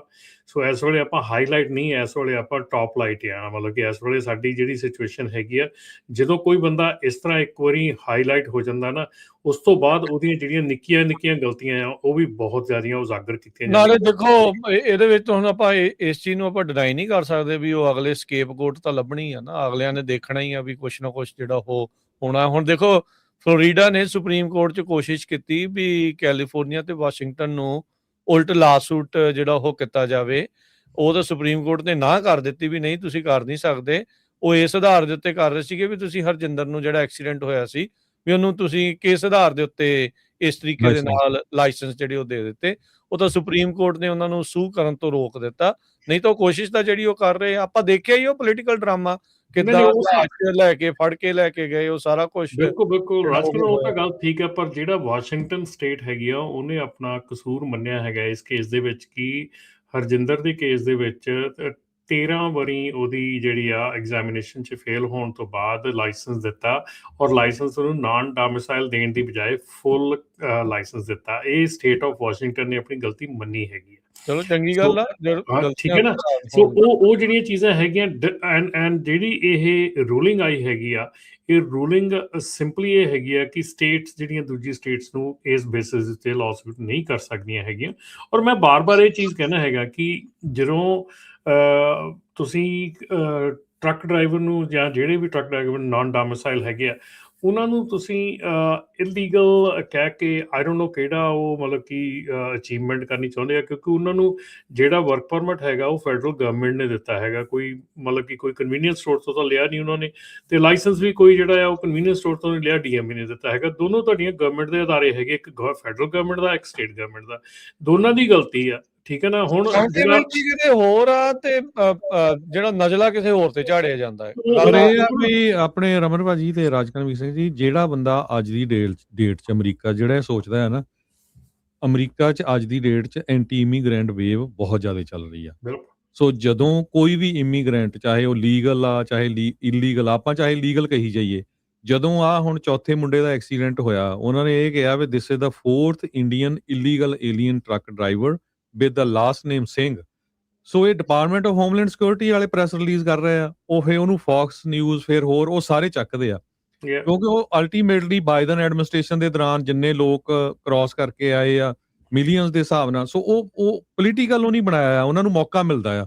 ਸੋ ਇਸ ਕਰਕੇ ਸਾਨੂੰ ਸਾਰਿਆਂ ਨੂੰ ਜਿਹੜਾ ਕੇਅਰਫੁਲ ਰਹਿਣਾ ਚਾਹੀਦਾ। ਤੁਸੀਂ ਹੋਰ ਕੱਲਾ ਇਹ ਟਰੱਕਰਸ ਨਹੀਂ, ਹੋਰ ਦੇਖ ਲਓ H1 ਵੀਜ਼ੇ ਦੇ ਉਲਟ ਜਾਂ ਹੋਰ ਟੈਕਸਸ ਦੇ ਵਿੱਚ ਕਿੱਦਾਂ ਪ੍ਰੋਟੈਸਟ ਹੋ ਰਹੇ ਹੈਗੇ ਆ। ਸਿਟੀ ਕੌਂਸਲ ਮੀਟਿੰਗ 'ਚ ਜਾ ਕੇ ਲੋਕ ਸ਼ਰੇਆਮ ਕਹਿ ਰਹੇ ਆ ਵੀ ਇਹ ਸਾਡੇ ਮੁਲਕ ਨੂੰ ਟੇਕ ਓਵਰ ਕਰ ਰਹੇ, ਇਹਨਾਂ ਨੂੰ ਬਾਹਰ ਕੱਢੋ। ਸੋ ਇਹ ਗੱਲ ਸਾਨੂੰ ਸੋਚਣੀ ਚਾਹੀਦੀ ਆ। ਹੁਣ ਇਹਦੇ ਨਾਲ ਇੰਗਲੈਂਡ ਦੇ ਵਿੱਚ ਹੋਰ ਕੰਟਰੀਜ਼ ਦੇ ਵਿੱਚ ਵੀ ਇਹ ਜਿਹੜੀ ਵੇਵ ਆ ਚੱਲ ਪਈ ਹੈਗੀ ਆ। ਜਸਟ ਬਿਕੋਜ਼ ਵੀ ਵੇਵ ਚੱਲ ਰਹੀ, ਆਪਾਂ ਨੂੰ ਠੀਕ ਨਹੀਂ ਕਹਿ ਸਕਦੇ, ਗਲਤ ਆ ਉਹ ਚੀਜ਼ ਜਿਹੜੀ ਹੇਟ ਆ ਇਸ ਤਰੀਕੇ ਦੇ ਨਾਲ, ਉਹ ਗਲਤ ਆ। ਹਰਦੀਪ ਜੀ ਸਤਿ ਸ਼੍ਰੀ ਅਕਾਲ ਬਾਈ ਜੀ। ਸਤਿ ਸ਼੍ਰੀ ਅਕਾਲ ਜੀ। ਸਤਿ ਸ਼੍ਰੀ ਅਕਾਲ ਭਾਈ। ਇੱਕ ਜਿਹੜਾ ਬਾਈ ਜੀ ਪਹਿਲਾਂ ਕੁਐਸਚਨ ਪੁੱਛ ਕੇ ਗਏ ਸੀ, ਮੈਨੂੰ ਲੈਟਰ ਆਈ ਭਾਈ, ਮੈਨੂੰ ਵੀ ਲੈਟਰ DMV ਤੋਂ ਆਈ ਸੀਗੀ ਇਹ, ਤੇ ਮੈਂ DMV ਲੈ ਕੇ ਗਿਆ ਸੀ ਤਾਂ ਮੈਨੂੰ ਵੀ ਉਹਨਾਂ ਨੇ ਲੈਟਰ ਭੇਜਣ ਦੀ ਪਾਈ ਸੀਗੀ, ਪਰ ਉਹਨਾਂ ਨੇ ਕਹਿਤਾ ਵੀ ਤੈਨੂੰ ਟੈਕਸ ਸਾਰੇ ਦੁਬਾਰਾ ਦੇਣੇ ਪੈਣੇ ਆ, ਨਹੀਂ ਤਾਂ ਟਰੱਕ ਨਹੀਂ ਚਲਾ ਸਕਦੀ ਨਹੀਂ ਹੁਣ। ਫਿਰ ਰਿਟਰਨ ਵੀ ਲਿਆ, ਵਿਜ਼ਨ ਵੀ ਲਿਆ, ਬਿਹਾਈਂਡ ਦਾ ਵੀਲ ਵੀ ਲਿਆ? ਨਹੀਂ, ਬਿਹਾਈਂਡ ਦਾ ਵੀਲ ਨਹੀਂ, ਸਾਰੇ ਟੈਸਟ ਜਿਹੜੇ ਆ ਜਨਰਲ ਨੌਲੇਜ ਆ, ਕੰਬੀਨੇਸ਼ਨ 에ਅਰ ਬ੍ਰੇਕ, ਉਹ ਸਾਰੇ ਭਾਈ ਦੇਣੇ ਪੈਣੇ ਆ, ਤਾਂ ਕਾਰ ਦਾ ਵੀ ਦੇਣਾ ਪੈਣਾ ਹੈ। ਮਤਲਬ ਮੁੜ ਤੋਂ ਹੀ ਆ, ਸ਼ੁਰੂ ਤੋਂ ਹੀ ਆ? ਹਾਂਜੀ, ਉਹ ਭਾਈ ਰੈਂਡਮਲੀ ਸਾਰਿਆਂ ਨੂੰ ਪਾ ਰਹੇ ਆ। ਮੈਂ ਇਕੱਲਾ ਟਰੱਕ ਦਾ ਲਾਇਸੈਂਸ ਲੈਣ ਗਿਆ ਤੇ ਉਹਨਾਂ ਨੇ ਮੈਨੂੰ ਆਹ ਚੱਕਰ 'ਚ ਪਾਤਾ। ਨਹੀਂ, ਇਹ ਜਿਹੜੀ ਸ਼ੁਰੂਆਤ 'ਚ ਰਮਨ ਜੀ ਨੇ ਗੱਲ ਕੀਤੀ, ਇਹ ਕੰਪਲਾਇੰਸ ਦਾ ਰੌਲਾ ਆ। ਅਗਲੇ ਸਾਰੀਆਂ DMV ਸਾਰੇ ਜਿਹੜੇ ਸਟੇਟ ਉਹ ਚਾਹੁੰਦੇ ਆ ਵੀ ਸਾਡੇ ਮਿਲੀਅਨਸ ਆਫ ਡਾਲਰ ਨਾ ਖਤਮ ਹੋਣ, ਨਾ ਜਿਹੜੇ ਉਹ ਰੁਕਣ। ਇਹਨਾਂ ਨੂੰ ਕਿਹਾ ਗਿਆ ਹੋਇਆ ਅੰਦਰੋਂ ਵੀ ਤੁਸੀਂ ਸਾਰਿਆਂ ਦੇ ਦੁਬਾਰਾ ਟੈਸਟ ਲਓ। ਸੋ ਉਹ ਚੱਲ ਰਿਹਾ ਹੈ ਅੰਦਰ ਖਾਤੇ ਕੰਮ। ਬਾਈ ਚਲੋ ਅਸੀਂ ਟੈਸਟ ਤਾਂ ਦੇਣਾ ਸੀਗਾ, ਉਹ ਮੈਂ ਦੇਤਾ। ਉਸ ਤੋਂ ਬਾਅਦ ਮੈਂ ਘਰ ਆ ਗਿਆ, 5-7 ਦਿਨ ਬਾਅਦ ਮੇਰਾ ਲਾਇਸੈਂਸ ਨਹੀਂ ਆਇਆ, ਤਾਂ ਫਿਰ ਮੈਂ ਦੁਬਾਰਾ DMV ਗਿਆ ਯੂਪਾ ਤੇ। ਠੀਕ ਹੈ। ਉਹ ਕਹਿੰਦੇ ਨਹੀਂ, ਤੈਨੂੰ ਕਾਰ ਦਾ ਵੀ ਹੁਣ ਦੇਣਾ ਪੈਣਾ ਆ। ਕੋਈ ਰਿਕੁਆਇਰਮੈਂਟ ਹੈ ਵੀ ਨਹੀਂ, ਉਹ ਵੀ ਦੁਬਾਰਾ ਦਿਓ। ਮੈਂ ਫਿਰ ਭਾਈ ਕਾਰ ਦੇ ਵਿੱਚ ਪੈਸੇ ਵਿੱਚ ਅੜ ਗਿਆ, ਕਿਉਂਕਿ ਪੜ੍ਹਿਆ ਨਹੀਂ ਸੀਗਾ, ਕੋਈ ਨੌਲੇਜ ਨਹੀਂ ਸੀ। ਉਸ ਤੋਂ ਬਾਅਦ ਫਿਰ ਮੈਂ ਕਾਰ ਦਾ ਦੁਬਾਰਾ ਦਿੱਤਾ ਤੇ ਫਿਰ ਮੇਰਾ ਹੁਣ ਟਰੱਕ ਦਾ ਮੈਂ ਦੇ ਰਿਹਾ ਤਾਂ ਫਿਰ ਮੈਨੂੰ ਲਾਇਸੈਂਸ ਅੱਛਾ, ਦੋਨਾਂ ਦੇ ਵੱਖੋ ਵੱਖਰੇ ਰਿਟਨ ਟੈਸਟ ਦੇਣੇ ਪਏ ਹੈ, ਨੌਲੇਜ ਟੈਸਟ ਵੱਖਰੇ ਆ ਜੀ।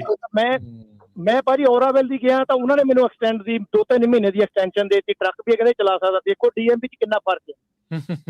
ਇਹ ਤਾਂ ਗੱਲ ਹੈ ਹੀ ਹੈ, ਇਹ ਤਾਂ ਆਪਾਂ ਦੇਖਿਆ ਹੀ ਹੈ ਜੀ।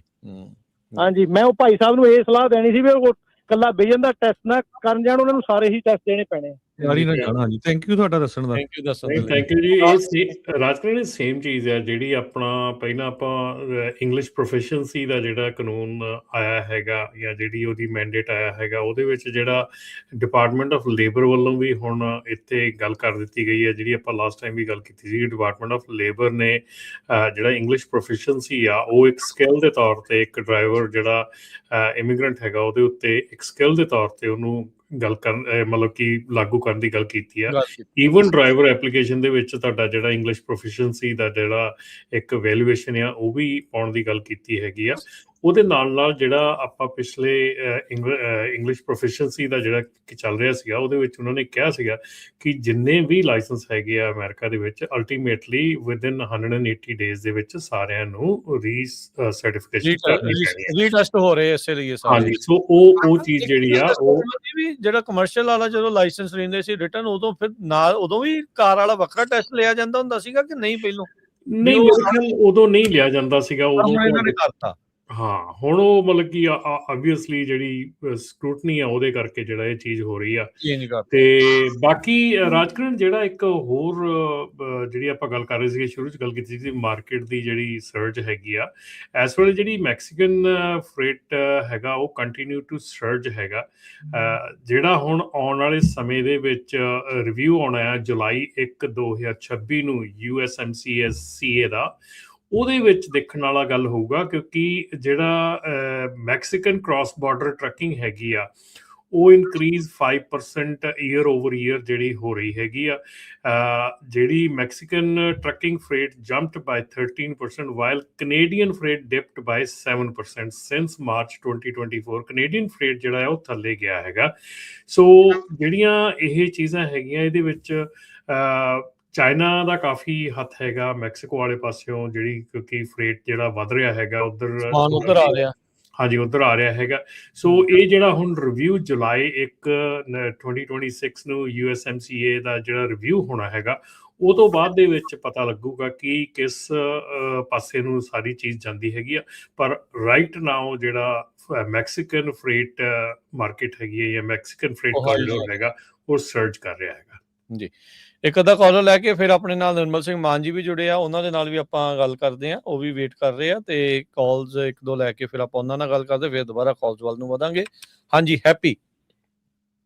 ਹਾਂਜੀ, ਸਤਿ ਸ਼੍ਰੀ ਅਕਾਲ ਭਾਜੀ। ਸਤਿ ਸ਼੍ਰੀ ਅਕਾਲ ਜੀ। ਸਤਿ ਸ਼੍ਰੀ ਅਕਾਲ ਭਾਜੀ। ਲਾਇਸੈਂਸ ਦੀ ਅਪਡੇਟ ਦੇਣੀ ਸੀ। ਮੇਰਾ ਵੀ ਜਨਵਰੀ ਵਿੱਚ ਰੀਨਿਊ ਹੋਇਆ। ਮੈਂ ਇੱਥੇ ਗ੍ਰੀਨ ਕਾਰਡ ਹੈਗਾ 2015 ਦਾ, ਤੇ ਮੈਨੂੰ ਵੀ ਜਿਹੜੀ ਘਰ ਮੇਲ ਆਈ ਸੀ ਉਹ ਨੌਲੇਜ ਟੈਸਟ ਦੀ, ਵਿਜ਼ਨ ਟੈਸਟ ਦੀ ਆਈ ਸੀ। ਜਿਹੜੀ ਈਮੇਲ ਆਈ ਸੀ ਉਹ ਕੱਲੇ ਵਿਜ਼ਨ ਟੈਸਟ ਦੀ ਆਈ ਸੀ। ਪਰ ਮੈਂ ਮਨਟਿੱਕੇ DMV ਗਿਆ ਸੀ, ਉਹਨਾਂ ਕੱਲਾ ਮੇਰਾ ਵਿਜ਼ਨ ਟੈਸਟ ਲਿਆ ਤੇ ਮੈਨੂੰ ਆਪਣਾ ਰੀਨਿਊ ਕਰਤਾ। ਮੇਰਾ ਨੌਲੇਜ ਟੈਸਟ ਨਹੀਂ ਲਿਆ। ਹਾਂਜੀ, ਤਿੰਨ DMV ਦੀ ਗੱਲ ਸੁਣ ਲਈ, ਤਿੰਨੇ ਵੱਖੋ ਵੱਖਰੀ। ਇੱਕ ਨੇ ਐਕਸਟੈਂਸ਼ਨ ਦੇਤੀ, ਇੱਕ ਕਹਿੰਦੇ ਨਹੀਂ ਤੇਰਾ CDL ਵਾਲਾ ਵੀ ਲੈਣਾ, ਇੱਕ ਕਹਿੰਦੇ ਵੀ ਤੇਰਾ ਕੱਲਾ ਵਿਜ਼ਨ ਲੈਣਾ। ਹੁਣ ਤੁਸੀਂ ਅੰਦਾਜ਼ਾ ਲਾ ਲਓ ਵੀ ਕੀ ਹੋਣਾ ਤੁਹਾਡੇ ਨਾਲ। ਉਹ ਕਨਫਿਊਜ਼ਨ ਆ ਜੀ, ਇੰਟਰਨਲ ਕਨਫਿਊਜ਼ਨ ਆ DMV ਦੀ ਇੱਥੇ ਕੈਲੀਫੋਰਨੀਆ ਚ ਭਾਜੀ, ਮੈਂ ਦੇਖਿਆ। ਚਲੋ, ਹਾਂਜੀ, ਥੈਂਕ ਯੂ ਜੀ। ਹਾਂਜੀ, ਸਨੀ ਸਤਿ ਸ਼੍ਰੀ ਅਕਾਲ। ਸਤਿ ਸ਼੍ਰੀ ਅਕਾਲ ਬਾਈ ਜੀ। ਸਤਿ ਸ਼੍ਰੀ ਅਕਾਲ ਜੀ। ਸਨੀ ਬਾਈ ਜੀ, ਮੈਂ ਨਾ ਕੁਇਕ ਹੀ ਸ਼ੇਅਰ ਕਰਨਾ ਸੀਗਾ। ਮੈਂ ਨਾ ਰਮਨ ਬਾਈ ਜੀ ਨਾਲ ਵੀ ਗੱਲ ਹੋਈ ਸੀ ਪਿਛਲੇ, ਤੇ ਬਾਈ ਜੀ ਉਹ ਨੰਬਰ ਜ਼ਰੂਰ ਟੈਕਸਟ ਕਰਿਓ ਮੈਨੂੰ FMCSA ਦਾ। ਮੈਨੂੰ ਬਾਈ ਜੀ 2 ਕਾਲਾਂ ਆਈਆਂ ਨੇ, ਹਨਾ, ਮੈਂ ਕਹੀਆਂ ਮੈਨੂੰ ਬਹੁਤ ਕਾਲਾਂ ਆਈਆਂ, ਮੈਨੂੰ 2 ਕਾਲਾਂ ਆਈਆਂ ਨੇ। ਕਹਿੰਦੇ ਤੁਸੀਂ ਬਾਈ ਜੀ ELD ਸਾਤੋਂ ਲੈ ਲਓ, ਹਨਾ। ਮੈਂ ਕਿਹਾ ਵੀ ਤੁਹਾਨੂੰ ਮੇਰਾ ਨੰਬਰ ਕਿੱਥੋਂ ਮਿਲਿਆ? ਕਹਿੰਦਾ ਬਾਈ ਜੀ ਨੰਬਰ ਮਿਲ ਜਾਂਦਾ ਹੈ ਹੀ। ਮੈਂ ਕਿਹਾ ਵੀ ਤੈਨੂੰ ਕਿਵੇਂ ਪਤਾ ਵੀ ਮੈਂ ਟਰੱਕਿੰਗ ਆ? ਕਿਉਂਕਿ ਆਹ ਜਿਹੜਾ ਮੇਰਾ ਨਵਾਂ ਹੁਣ ਨੰਬਰ ਆ ਬਾਈ ਜੀ ਨਵਾਂ, ਇਹ ਮੇਰਾ ਜਦੋਂ ਮੈਂ ਟਰੱਕਿੰਗ ਛੱਡਤੀ ਸੀ ਮੈਂ ਨੰਬਰ ਚੇਂਜ ਕਰਾਤਾ ਸੀਗਾ। ਮੈਂ ਆਪਦੀ MC ਤੇ ਆਪਦਾ DOT ਨੰਬਰ ਜਦੋਂ ਸਰਚ ਕੀਤਾ ਗੂਗਲ ਤੇ, ਕਿਉਂਕਿ ਇਹ ਇਨਐਕਟਿਵ ਆ, ਤਾਂ 1-2 ਸਾਈਟਾਂ ਤੇ ਮੇਰਾ ਪੁਰਾਣਾ ਫੋਨ ਨੰਬਰ ਹਲੇ ਵੀ ਸ਼ੋਅ ਹੁੰਦਾ ਵਾ, ਜੋ ਕਿ ਮੇਰੇ ਕੋਲ ਹਲੇ ਵੀ ਐਕਟਿਵ ਸਾਈਟ ਤੇ ਲੈ ਕੇ ਰੱਖਿਆ ਪਿਆ ਵਾ, ਹਨਾ। ਪਰ ਮੇਰਾ ਨਵਾਂ ਫੋਨ ਨੰਬਰ ਟਰੱਕਿੰਗ ਨਾਲ ਕੋਈ ਰਿਲੇਟਡ ਨਹੀਂ ਹੈਗਾ। ਪਰ ਮੈਨੂੰ ਕੰਪਨੀਆਂ ਦੀ ਇੰਡੀਆ ਤੋਂ ਕਾਲਾਂ ਆਉਂਦੀਆਂ ਨੇ, ਕਹਿੰਦਾ ਬਾਈ ਜੀ ELD ਲੈ ਲਓ। ਮੈਂ ਕਿਹਾ ਤੂੰ ਮੈਨੂੰ ਇਹਦਾ ਤੇਰਾ ਮੇਰੇ ਕੋਲ ਨੰਬਰ ਕਿਵੇਂ ਆਹ ਨੰਬਰ ਦਾ ਤਾਂ ਟਰੱਕਿੰਗ ਨਾਲ ਕੋਈ ਲੈਣਾ ਦੇਣਾ ਹੀ ਨਹੀਂ ਹੈਗਾ। ਫਿਰ ਮੈਨੂੰ ਇੱਕ ਮੁੰਡਾ ਕਹਿੰਦਾ ਮਿਲ ਜਾਂਦਾ ਜੀ ਨੰਬਰ, ਆਏ ਹੁਣ ਤੁਹਾਨੂੰ ਕੀ ਦੱਸੀਏ। ਸੋ ਡੇਟਾ ਚੋਰੀ ਦਾ ਜਿਵੇਂ ਤੁਸੀਂ ਗੱਲ ਕਰਦੇ ਹੁੰਦੇ ਹੋ, ਡੇਟਾ ਤਾਂ ਬਹੁਤ ਚੋਰੀ ਹੋਇਆ ਸਨੀ, ਵੀ ਪੁੱਛੋ ਹੀ ਨਾ। ਇੰਨੇ ਤਾਂ ਡਾਟਾ ਲੀਕ ਹੁੰਦੇ ਰਹਿੰਦੇ, ਬਾਕੀ ਇਹ ਵੇਚ ਵੀ ਦਿੰਦੇ ਅੱਗੇ ਨਾ, ਗੱਲ ਤੇ ਇਹ ਵੀ ਹੈ। ਉਹਨੂੰ ਬਾਈ ਜੀ ਮੇਰਾ ਨਾਮ ਪਤਾ, ਮੈਂ ਫਰੈਜ਼ਨੋ ਰਹਿਣਾ ਪਤਾ। ਸੋ ਉਹਨੇ ਮੇਰਾ ਪੁਰਾਣੀ ਕੰਪਨੀ ਦਾ ਮਤਲਬ ਜਿਹੜੀ ਮੇਰਾ ਕੋਈ ਸ਼ੋਅ ਹੁੰਦਾ ਆਨਲਾਈਨ ਉਹ ਤੋਂ ਲੱਭ ਲਿਆ ਹੋਣਾ। ਫਿਰ ਉਹਨਾਂ ਨੇ ਮੇਰਾ ਨਵਾਂ ਨੰਬਰ ਦੇਖ ਲਓ ਕਿਵੇਂ ਲੱਭ ਲਿਆ, ਜਿਹੜਾ ਜਨਤਕ ਵੀ ਨਹੀਂ ਆ, ਕੋਈ ਲੈਣਾ ਦੇਣਾ ਨਹੀਂ ਨੰਬਰ ਦਾ ਬਾਈ ਜੀ। ਇਹ ਮੇਰਾ ਹੁਣ ਤਾਂ ਪਰਸਨਲ ਨੰਬਰ ਆ। ਮੈਂ ਟਰੱਕਿੰਗ ਨਾਲ ਇਹ ਨੰਬਰ ਹੈ ਹੀ ਨਹੀਂ। ਤਾਂ ਮੈਂ ਜਦੋਂ ਟਰੱਕਿੰਗ ਛੱਡਤੀ ਸੀ ਉਦੋਂ ਬਾਅਦ ਕਿੰਨੇ ਚਿਰ ਬਾਅਦ ਨੰਬਰ ਚੇਂਜ ਕਰਾ ਕੇ, ਕਿਉਂਕਿ ਮੈਨੂੰ ਬ੍ਰੋਕਰਾਂ ਦੀਆਂ ਕਾਲਾਂ ਆਉਂਦੀਆਂ ਸੀਗੀਆਂ, ਮੈਂ ਤਾਂ ਨਵਾਂ ਨੰਬਰ ਲੈ ਲਿਆ ਸੀਗਾ। ਇਹਦਾ ਨੰਬਰ ਨਾਲ ਮੈਂ ਕੋਈ ਟਰੱਕਿੰਗ ਨੂੰ ਕਿਸੇ ਨੂੰ ਕਾਲ ਨਹੀਂ ਕੀਤੀ। ਸੋ ਮੈਂ ਤਾਂ ਇਹੀ ਕਹਿਣਾ ਸੀ, ਜਿਵੇਂ ਤੁਸੀਂ ਦੱਸਦੇ ਹੁੰਦੇ ਹੋ ਨਾ ਵੀ ਆਪਦਾ ਈਮੇਲ ਦੇ ਦਿੰਦੇ ਹੋ ਜਿਹੜੇ ਡਿਸਪੈਚਰਾਂ ਨੂੰ ਕਿ ਤੁਸੀਂ ਕਰ ਦਿਓ ਇਹ ਕਰ ਦਿਓ। ਇਹਦਾ ਬਾਈ ਟੈਕਸਟ ਮੈਸੇਜ ਵੀ ਸਿਕਿਉਰਡ ਨਹੀਂ ਹੈਗੇ। ਜਿਹੜੇ ਲੋਕ 2 ਸਟੈਪ ਵੈਰੀਫਿਕੇਸ਼ਨ ਟੈਕਸਟ ਮੈਸੇਜ ਦੇ ਥਰੂ ਕਰਦੇ ਨੇ, ਮੇਕ ਸ਼ੋਰ ਆਦਾ AT&T, T-Mobile, Verizon ਚ ਜਾ ਕੇ ਜਿਹੜਾ ਸਿਮ ਸਵਾਪ ਆ, ਜਦੋਂ ਆਪਣਾ ਕੋਈ ਮੰਨ ਲਓ ਫੋਨ ਡਿੱਗ ਪਿਆ, ਸਿਮ ਕੱਢ ਕੇ ਦੂਜੇ ਫੋਨ ਚ ਪਾਤਾ, ਉਹ ਲੌਕ ਪਿੱਛੋਂ ਲੱਗਿਆ ਹੋਣਾ ਚਾਹੀਦਾ। ਤਾਂ ਕਿ ਕਿਉਂਕਿ ਜੇ ਤੁਸੀਂ ਆਪਦਾ ਸਿਮ ਕੱਢ ਕੇ ਦੂਜੇ ਫੋਨ ਚ ਪਾਉਂਦੇ ਹੋ ਨਾ, ਉਹ ਜੇ ਤੁਸੀਂ ਪਿੱਛੋਂ ਲੌਕ ਲਵਾਇਆ ਹੋਇਆ ਕੰਪਨੀ ਤੋਂ, ਤਾਂ ਤੁਹਾਨੂੰ ਕੋਡ ਪਾਉਣਾ ਪੈਂਦਾ, ਤਾਂ ਤੁਹਾਡਾ ਸਿਮ ਨਵੇਂ ਫੋਨ ਚ ਐਕਟੀਵੇਟ ਹੁੰਦਾ। ਨਹੀਂ ਤਾਂ ਜਿਵੇਂ ਮਰਜ਼ੀ ਆਪਣੇ ਜਿਹੜੇ OTP ਜਿਹੜੇ ਹੁੰਦੇ ਨੇ ਜਿਵੇਂ ਮਰਜ਼ੀ ਕੱਢੀ ਚੱਲੋ। ਮੈਂ ਤਾਂ ਅਥੈਂਟੀਕੇਟਰ ਐਪ ਯੂਜ਼ ਕਰਦਾ ਬਾਈ ਜੀ। ਮੈਂ ਤਾਂ ਟੈਕਸਟ 2 ਵੈਰੀਫਿਕੇਸ਼ਨ ਬੰਦ ਹੀ ਕਰੀ ਹੋਈ ਆ, ਬਹੁਤ ਸਿਕਿਉਰ ਆ। ਠੀਕ, ਮੈਂ ਇਹੀ ਦੱਸਣਾ ਸੀ, ਦੇਖ ਲਓ ਮੇਰਾ ਨੰਬਰ ਦਾ ਕੋਈ ਲੈਣਾ ਦੇਣਾ ਨਹੀਂ, ਤਾਂ ਵੀ ਮੈਨੂੰ ਕਾਲ ਆਈ ਜਾਂਦੀਆਂ ਨੇ। ਕਹਿੰਦੇ ਹੁਣ ਕਰਾ ਲਾ ਭਰਾਵਾ, ਟਰੱਕ ਲੈ ਲਾ ਦੁਬਾਰਾ, ਹੋਰ ਰੇਟ ਵੱਧ ਗਿਆ ਬਹੁਤ। ਰੇਟ ਵੱਧ ਗਿਆ, ਆ ਜਾਵੇ ਮੁੜ ਕੇ ਸਲੀ ਆ ਜਾ ਯਾਰ ਤੂੰ ਹੁਣ। ਚਲੋ ਠੀਕ ਆ, ਓਕੇ ਸਰ, ਸਤਿ ਸ਼੍ਰੀ ਅਕਾਲ ਜੀ। ਹੁਣ ਆਪਣੇ ਨਾਲ ਜੁੜ ਚੁੱਕੇ ਨੇ ਨਿਰਮਲ ਮਾਨ ਜੀ। ਨਿਰਮਲ ਮਾਨ ਜੀ, ਜੀ ਆਇਆਂ ਨੂੰ ਸਵਾਗਤ ਹੈ। ਸਤਿ ਸ਼੍ਰੀ ਅਕਾਲ ਜੀ। ਸਤਿ ਸ਼੍ਰੀ ਅਕਾਲ ਰਾਜਕਰਨ, ਤੁਹਾਨੂੰ ਭਾਜੀ, ਹਰਜੋਤ ਭਾਜੀ ਤੇ ਆਪਣਾ ਰਮਨ ਭਾਜੀ ਤੇ ਬਾਕੀ ਸਾਰੇ ਵੇਖਣ ਸੁਣਨ ਵਾਲੇ ਬਹੁਤ ਪਿਆਰ। ਸਤਿ ਸ਼੍ਰੀ ਅਕਾਲ। ਨਿਰਮਲ ਮਾਨ ਜੀ, ਕੱਲ ਪਰਸੋਂ ਟੱਕਰ ਕਾਲਸਨ ਕਹਿੰਦਾ ਸੀਗਾ ਵੀ ਕ੍ਰੈਡਿਟ ਕਾਰਡ ਦਾ ਬਿੱਲ ਬੁੱਲ ਨਾ ਦਿਓ, ਫਿਰ ਇਹੀ ਹੁਣ ਤਰੀਕਾ ਬਦਲ ਦਈਏ, ਕੀ ਮਤਲਬ ਇਹ ਚੱਕਰ ਕੀ ਬਣ ਗਿਆ? ਤੁਸੀਂ ਕੀ ਕਹਿੰਦੇ ਆ? ਵੇਖੋ ਹੁਣ ਮੈਂ ਇਹਦੇ ਨਹੀਂ ਕਹਿ ਸਕਦਾ, ਪਰ ਜਿਹਦੇ ਕੋਲ ਹੈਗੇ ਨੇ ਉਹਨੂੰ ਦੇਣੇ ਚਾਹੀਦੇ ਨੇ।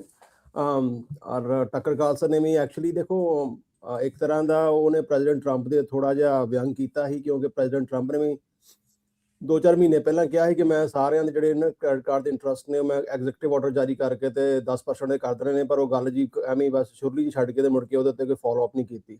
ਸੋ ਆਈ ਥਿੰਕ ਇੱਕ ਤਰ੍ਹਾਂ ਦਾ ਰਿਟੈਲੀਏਟਰੀ ਬਿਆਨ ਹੀ। ਮੈਂ ਨਹੀਂ ਕਹਿੰਦਾ ਕਿ ਕੋਈ ਬੰਦਾ ਵੀ ਇਸ ਟਾਈਮ ਆਪਣੇ ਕ੍ਰੈਡਿਟ ਕਾਰਡ ਦੇ ਬਿੱਲ ਬੰਦ ਕਰੇ, ਕਿਉਂਕਿ ਜਿਹੜੇ ਲੀਗਲ ਇੰਪਲੀਕੇਸ਼ਨਸ ਰਾਈਟ ਅਵੇ ਉਹ ਹੋਣ ਲੱਗ ਪਣੇ ਨੇ। ਔਰ ਕ੍ਰੈਡਿਟ ਕਾਰਡ ਵਾਲੀ ਕੰਪਨੀ ਦੇ ਚਾਹੁੰਦੇ ਨੇ ਕਿ ਆਫਕੋਰਸ ਜੇ ਬੰਦ ਕਰੋ ਤੇ ਉਹ ਨੈਕਸਟ ਸਟੈਪ ਲੈ ਕੇ ਤੁਹਾਡੇ ਤੇ ਲੀਗਲ ਲਾਸੂ ਕਰਕੇ ਤੇ ਤੁਹਾਡੇ ਤੇ ਜ਼ਿਆਦਾ ਜਿੰਨੇ ਪੈਸੇ ਜਣੇ ਉਹ ਤੋਂ ਵੱਧ ਚਾਰਜ ਕਰਨ। ਸੋ ਇਹ ਮੋਸਟਲੀ ਪੋਲੀਟੀਕਲ ਬਿਆਨਾਂ ਦੇ ਚ ਆਈ ਥਿੰਕ ਇਹਨੂੰ ਮੈਂ ਨਹੀਂ ਕਹਿੰਦਾ ਕਿ ਕੋਈ ਬੰਦਾ ਫੋਲੋ ਕਰੇ।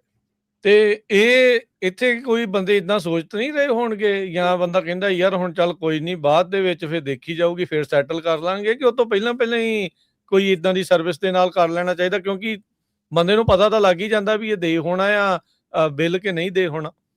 ਹਾਂਜੀ ਬਿਲਕੁਲ ਰਾਜਕਰਨ, ਤੁਸੀਂ ਜਿੱਦਾਂ ਕਹਿਣ ਰਹੇ ਹੋ ਕਿ ਆਫਕੋਰਸ ਪ੍ਰੋਬਲਮ ਤੇ ਜਦੋਂ ਬੰਦਾ ਮਿਨੀਮਮ ਪੇਮੈਂਟਸ ਤੇ ਆ ਜਾਂਦਾ ਹਰ ਮਹੀਨੇ, ਜੇ ਤੁਸੀਂ ਮਿਨੀਮਮ ਪੇਮੈਂਟ ਦੇਣ ਲੱਗ ਪੈਂਦੇ, ਮੈਂ ਜਨਰਲੀ ਪਹਿਲਾਂ ਵੀ ਇਹੀ ਕਹਿਣਾ ਹੁੰਦਾ ਕਿ ਜੇ ਤੁਸੀਂ ਐਬਸੋਲੂਟਲੀ 2 ਜਾਂ 3 ਮਹੀਨੇ ਮਿਨੀਮਮ ਪੇਮੈਂਟ ਦਿੰਦੇ ਪਏ ਹੋ ਤੇ ਆਫਕੋਰਸ ਪ੍ਰੋਬਲਮ ਤੇ ਹੈਗੀ ਹੈ। ਔਰ ਜੇ ਤੁਸੀਂ ਉਹ ਪ੍ਰੋਬਲਮ ਨੂੰ ਹੋਰ ਇੱਕ ਕੈਨ ਨੂੰ ਤੁਸੀਂ ਕਿਕ ਅਰਾਊਂਡ ਕਰੀ ਜਾਓਗੇ ਤੇ 2 ਮਹੀਨੇ ਬਾਅਦ ਜਾਂ 2 ਸਾਲ ਬਾਅਦ ਤੁਹਾਨੂੰ ਫਿਰ ਵੀ ਕਿਤੇ ਨਾ ਕਿਤੇ ਆ ਕੇ ਸੈਟਲਮੈਂਟ ਕਰਨੀ ਪੈਣੀ ਹੈ ਜਾਂ ਕੋਈ ਇਹਦਾ ਇਲਾਜ ਲੱਭਣਾ ਪੈਣਾ, ਬਜਾਏ ਇਹਦੇ ਕਿ ਮਿਨੀਮਮ ਪੇਮੈਂਟਸ ਅਨਲੈਸ ਤੁਹਾਨੂੰ ਪਤਾ ਹੈ ਕਿ ਹਾਂ ਵੀ ਕਿਤੇ ਨਾ ਕਿਤੇ ਤੁਹਾਡੇ ਕੋਈ ਰਿਸੋਰਸਿਸ ਜਿਹੜੇ ਫਾਈਨੈਂਸ਼ੀਅਲ ਨੇ ਜਿਹੜੇ ਅਨਵੀਲ ਹੋ ਜਾਣੇ, ਜਦੋਂ ਪੈਸੇ ਮਿਲ ਜਾਣੇ ਨੇ। ਪਰ ਅਨਟਿਲ ਦੈਨ ਆਈ ਡੋਂਟ ਥਿੰਕ ਕਿ ਇਹ ਜਿਹੜੀ ਤੁਸੀਂ ਹਰ ਮਹੀਨੇ ਮਿਨੀਮਮ ਪੇਮੈਂਟ ਦਿੰਦੇ ਹੋ that's a good option, because ਜਿਹੜਾ ਮਿਨੀਮਮ ਇੰਟਰਸਟ ਰੇਟ ਚੱਲਦਾ ਪਿਆ ਤਕਰੀਬਨ 21% ਚੱਲਦਾ ਪਿਆ। ਸੋ ਜੇ ਆਪਾਂ 1.28 ਟ੍ਰਿਲੀਅਨ ਡਾਲਰ ਦੀ ਡੈਟ ਦੀ ਗੱਲ ਕਰੀਏ ਤੇ ਇਸ ਟਾਈਮ ਕ੍ਰੈਡਿਟ ਕਾਰਡ ਕੰਪਨੀਆਂ ਤਕਰੀਬਨ 22-23 ਬਿਲੀਅਨ ਡਾਲਰ ਹਰ ਮਹੀਨੇ ਸਿਰਫ ਇੰਟਰਸਟ ਪੇਮੈਂਟਾਂ 'ਚ ਇਕੱਠੇ ਕਰਦੀ ਪਈ ਹੈ। ਸੋ ਆਫ ਕੋਰਸ ਇੰਡਸਟਰੀ ਕਾਫੀ ਸਟਰੋਂਗ ਹੈ ਔਰ ਇਹਨੂੰ ਟੈਕਲ ਕਰਨਾ ਵੀ ਕਾਫੀ ਔਖਾ, ਔਰ ਖਾਸ ਕਰ ਜਦੋਂ ਤੁਹਾਡੇ ਉੱਤੇ ਕਰਜ਼ਾ ਚੜ ਜਾਂਦਾ ਹੈ ਔਰ ਮਿਨੀਮਮ ਪੇਮੈਂਟ ਤੁਸੀਂ ਫਸ ਜਾਂਦੇ ਹੋ। ਸੋ ਆਪਸ਼ਨਸ ਹੈਗੀਆਂ ਨੇ 3-4-5-6 ਜਿੰਨੀਆਂ ਵੀ ਹੈਗੀਆਂ ਨੇ, ਚਾਹੇ ਸੈਟਲਮੈਂਟ ਹੈ, ਕੰਸੋਲੀਡੇਸ਼ਨ ਹੈ, ਬੈਂਕਰਪਸੀਜ਼ ਨੇ। ਤੇ ਅਸੀਂ ਤਾਂ ਇਹੀ ਕਹਿੰਦੇ ਹਾਂ ਕਿ ਤੁਸੀਂ ਇੱਕ ਵਾਰੀ ਕਾਲ ਕਰ ਲਓ, ਜਿੱਦਾਂ ਪੂਰਾ ਡੈਟ ਰਿਲੀਫ ਪਿਛਲੇ ਆਲਮੋਸਟ 2 ਦਹਾਕਿਆਂ ਤੋਂ ਕੰਮ ਕਰਦੀ ਪਈ, ਆਪਾਂ ਅਪ ਫਰੰਟ ਇੱਕ ਪੈਸਾ ਵੀ ਚਾਰਜ ਨਹੀਂ ਕਰਦੇ, ਐਂਡ ਸਟਿਲ ਆਫਟਰ ਸਾਰਾ ਕੁਝ ਕਰਨ ਦੇ ਬਾਅਦ ਤੁਸੀਂ ਸੈਟਲ ਕਰਨ ਦੇ ਬਾਅਦ ਮੋਰ ਦੈਨ 50% ਸੇਵ ਕਰ ਲੈਂਦੇ ਹੋ। ਤੇ I think that is the best option. ਟੱਕਰ ਖਾਲਸਾ ਤੋਂ ਜਿਹੜੀ ਗੱਲ ਹੈ, ਥੋੜਾ ਜਿਹਾ ਆਪਾਂ ਬਚਾਈ ਰਹੀਏ ਤੇ ਆਪਣਾ ਇੱਥੇ ਬਚਾ। ਜੀ ਜੀ ਹਰਜੋਤ ਜੀ। ਜੀ ਬਿਲਕੁਲ। ਸੋ ਜਿਹੜਾ ਡੈਪਟ ਕੰਸੋਲੀਡੇਸ਼ਨ ਦਾ ਨਿਰਮਲ ਮਾਨ ਜੀ, ਜਿਹੜਾ ਆਪਾਂ ਕਿਉਂਕਿ ਅੱਜ ਦਾ ਟਰੱਕਿੰਗ ਦਾ ਸ਼ੋਅ ਆ, ਟਰੱਕਿੰਗ ਵਾਲਿਆਂ ਦਾ ਬਹੁਤ ਸਾਰਾ ਇਕਵਿਪਮੈਂਟ ਆ, ਚਾਹੇ ਉਹ ਟਰੱਕ ਆ ਜਾਂ ਹੋਰ, ਉਹ ਵੀ ਕਿਸੇ ਤਰ੍ਹਾਂ ਹੋ ਸਕਦਾ ਆ ਜਿਹੜੇ ਜਿਨ੍ਹਾਂ ਦੀਆਂ ਪੇਮੈਂਟਸ ਹੈਗੀਆਂ ਹੁਣ ਨਹੀਂ ਦੇ ਹੋ ਰਹੀਆਂ, ਟੁੱਟ ਗਈਆਂ ਆ ਜਾਂ। ਜੀ ਬਿਲਕੁਲ ਹਰਜੀਤ ਭਾਜੀ, ਜਿੰਨਾ ਵੀ ਜਿਹੜਾ ਵੀ ਪ੍ਰਾਇਮਰਲੀ ਜਿਹੜਾ ਵੀ ਕਿਸੇ ਤਰ੍ਹਾਂ ਦਾ ਅਨਸਿਕਿਉਰਡ ਡੈਟ ਹੈ, ਉਹ ਤੁਹਾਡਾ ਸੈਟਲ ਹੋ ਜਾਂਦਾ ਹੈ, ਪੈਨੀਜ਼ ਓਵਰ ਡਾਲਰਸ। ਔਰ ਇਕਵਿਪਮੈਂਟ ਦੇ ਵਿੱਚ ਤੁਹਾਡਾ ਕੋਈ ਵੀ ਇਕਵਿਪਮੈਂਟ ਹੈਗਾ, ਜੇ ਉਹ ਟੋਟਲ ਹੋ ਗਿਆ ਜਾਂ ਰੀਪੋ ਹੋ ਗਿਆ, ਉਹਦੇ ਵਿੱਚ ਹੋ ਜਾਂਦਾ। ਪਰ ਜੇ ਇਕਵਿਪਮੈਂਟ ਤੁਹਾਡੇ ਕੋਲ ਹੈ ਤਾਂ ਔਖਾ ਹੁੰਦਾ, ਬਟ ਇਨ ਸਰਟਨ ਕੇਸਿਸ ਉਹ ਵੀ ਹੋ ਜਾਂਦਾ। ਪਰ ਪ੍ਰਾਇਮਰਲੀ ਜਿਹੜਾ ਮੇਨ ਸਭ ਤੋਂ ਬੈਟਰ ਸਕਸੈਸ ਔਰ ਸਭ ਤੋਂ ਜ਼ਿਆਦਾ ਇੰਪੈਕਟ ਵੀ ਜਿਹੜਾ ਕਰਦਾ ਕਿਸੇ ਨੂੰ ਵੀ, ਉਹੀ ਡੈਟ ਹੈ ਜਿਹੜਾ ਅਨਸਿਕਿਉਰਡ ਡੈਟ ਹੈ, ਜਿਹਦੇ ਉੱਤੇ ਇੰਟਰਸਟ ਰੇਟ 21-22% ਸ਼ੁਰੂ ਹੁੰਦਾ। ਰਮਨ ਜੀ, ਟਰੱਕਿੰਗ ਇੰਡਸਟਰੀ ਵਾਲਿਆਂ ਦੇ ਕੀ ਕ੍ਰੈਡਿਟ ਨੂੰ ਲੈ ਕੇ ਜਾਂ ਡੈਟ ਨੂੰ ਲੈ ਕੇ ਕਿੱਦਾਂ ਦੇ ਕੁਐਸਚਨ ਆ ਰਹੇ ਆ, ਜਾਂ ਕੀ ਉਹ ਸਿਚੁਏਸ਼ਨ ਆ, ਜੇ ਤੁਸੀਂ ਉਸ ਐਂਗਲ ਤੋਂ ਨਿਰਮਲ ਮਾਨ ਜੀ ਨੂੰ ਕੋਈ ਗੱਲ ਪੁੱਛਣੀ ਹੈ ਜਾਂ ਕਹਿਣੀ ਹੈ? ਰਾਜਕੁਮਾਰ, ਮੋਸਟਲੀ ਜਿਹੜੀਆਂ ਟਰੱਕਿੰਗ ਕੰਪਨੀਜ਼ ਹੈਗੀਆਂ ਨਾ, ਜਦੋਂ ਮੈਂ ਤੁਹਾਨੂੰ ਦੱਸਦਾ ਕਿ ਹੁਣ ਪ੍ਰੋਬਲਮ ਜਿਹੜੀ ਆ ਉਹ ਬੜੀ ਸਿਗਨੀਫਿਕੈਂਟ ਤਰੀਕੇ ਨਾਲ ਵੱਧ ਰਹੀ ਹੈਗੀ ਆ। ਜੇ ਆਪਾਂ ਪ੍ਰੋਬਲਮ ਵਾਲੇ ਪਾਸੇ ਚੱਲੀਏ, ਆਪਾਂ ਟਰੱਕਿੰਗ ਦੀ ਐਜ਼ ਅ ਉੱਪਰ ਨੂੰ ਨਾ ਚੱਲੀਏ ਕਿ ਟਰੱਕਿੰਗ ਕਿੱਦਾਂ ਵੱਧ ਰਹੀ ਹੈ, ਪਰ ਦੂਜੇ ਬੰਨੇ ਪ੍ਰੋਬਲਮ ਜਿਹੜੀ ਆ ਉਹ ਕਾਫੀ ਸਿਗਨੀਫਿਕੈਂਟ ਹੈਗੀ ਹੈ। ਕਿਉਂਕਿ ਜਦੋਂ ਤੁਹਾਡੀ ਕੰਪਨੀ ਨੂੰ ਜੇ ਨਾਨ ਕੰਪਲਾਇੰਸ ਦੇ ਤੌਰ ਤੇ ਮਤਲਬ ਕਿ ਬਿਲਕੁਲ ਕ੍ਰਿਪਲ ਹੋ ਜਾਂਦੀ ਹੈ, ਨਹੀਂ ਕੁਝ ਕਰ ਸਕਦੀ, ਲੋਡ ਨਹੀਂ ਮਿਲਣੇ, ਕੰਮ ਨਹੀਂ ਚੱਲਣਾ, ਬੰਦ ਹੋ ਜਾਂਦਾ, ਉਹਦੇ ਤਰੀਕੇ ਦੇ ਨਾਲ ਕਾਫੀ ਬੰਦੇ ਜਿਹੜੇ ਹੈਗੇ ਆ ਉਹ ਜਿਹੜੇ ਆ ਡੈਟ ਕੰਸਟ੍ਰੇਨ ਹੋ ਜਾਂਦੇ, ਉਹਨਾਂ ਨੂੰ ਕੰਸਟ੍ਰੇਨਸ ਹੋ ਜਾਂਦੀਆਂ ਕਿ ਨਹੀਂ ਉਹ ਪੇਮੈਂਟ ਪੇ ਕਰ ਸਕਦੇ ਜਾਂ ਨਹੀਂ ਉਹ ਕਰ ਸਕਦੇ। ਸੋ ਉਸੇ ਸਿਲਸਿਲੇ ਦੇ ਵਿੱਚ ਵੀ ਆਈ ਥਿੰਕ ਨਿਰਮਲ ਭਾਜੀ ਕੀ ਕੁਝ ਕੀਤਾ ਜਾ ਸਕਦਾ? ਜੀ ਬਿਲਕੁਲ ਭਾਜੀ, ਜਿਹੜਾ ਵੀ ਕੋਈ ਵੀ ਕਿਸੇ ਤਰ੍ਹਾਂ ਦਾ ਜਿਹਦੇ 'ਚ ਤੁਹਾਡਾ ਓਵਰਆਲ ਕੋਈ ਵੈਂਡਰ ਪੇਮੈਂਟਸ ਹੈਗੀਆਂ ਨੇ, ਜਾਂ ਤੁਹਾਡਾ ਕੋਈ ਆਊਟਸਟੈਂਡਿੰਗ ਡੈਟ ਹੈ ਕਿਸੇ ਵੀ ਹੋਰ ਕਿਸੇ ਮਸਲੇ 'ਚ, ਕਈ ਬਹੁਤ ਵੱਡਾ ਇੱਕ ਇਸ਼ੂ ਆਇਆ ਆਪਣੀਆਂ ਲੀਜ਼ ਜਿਹੜੀਆਂ ਹਨ, ਆਊਟਸਟੈਂਡਿੰਗ ਲੀਜ਼ਸ ਹਨ।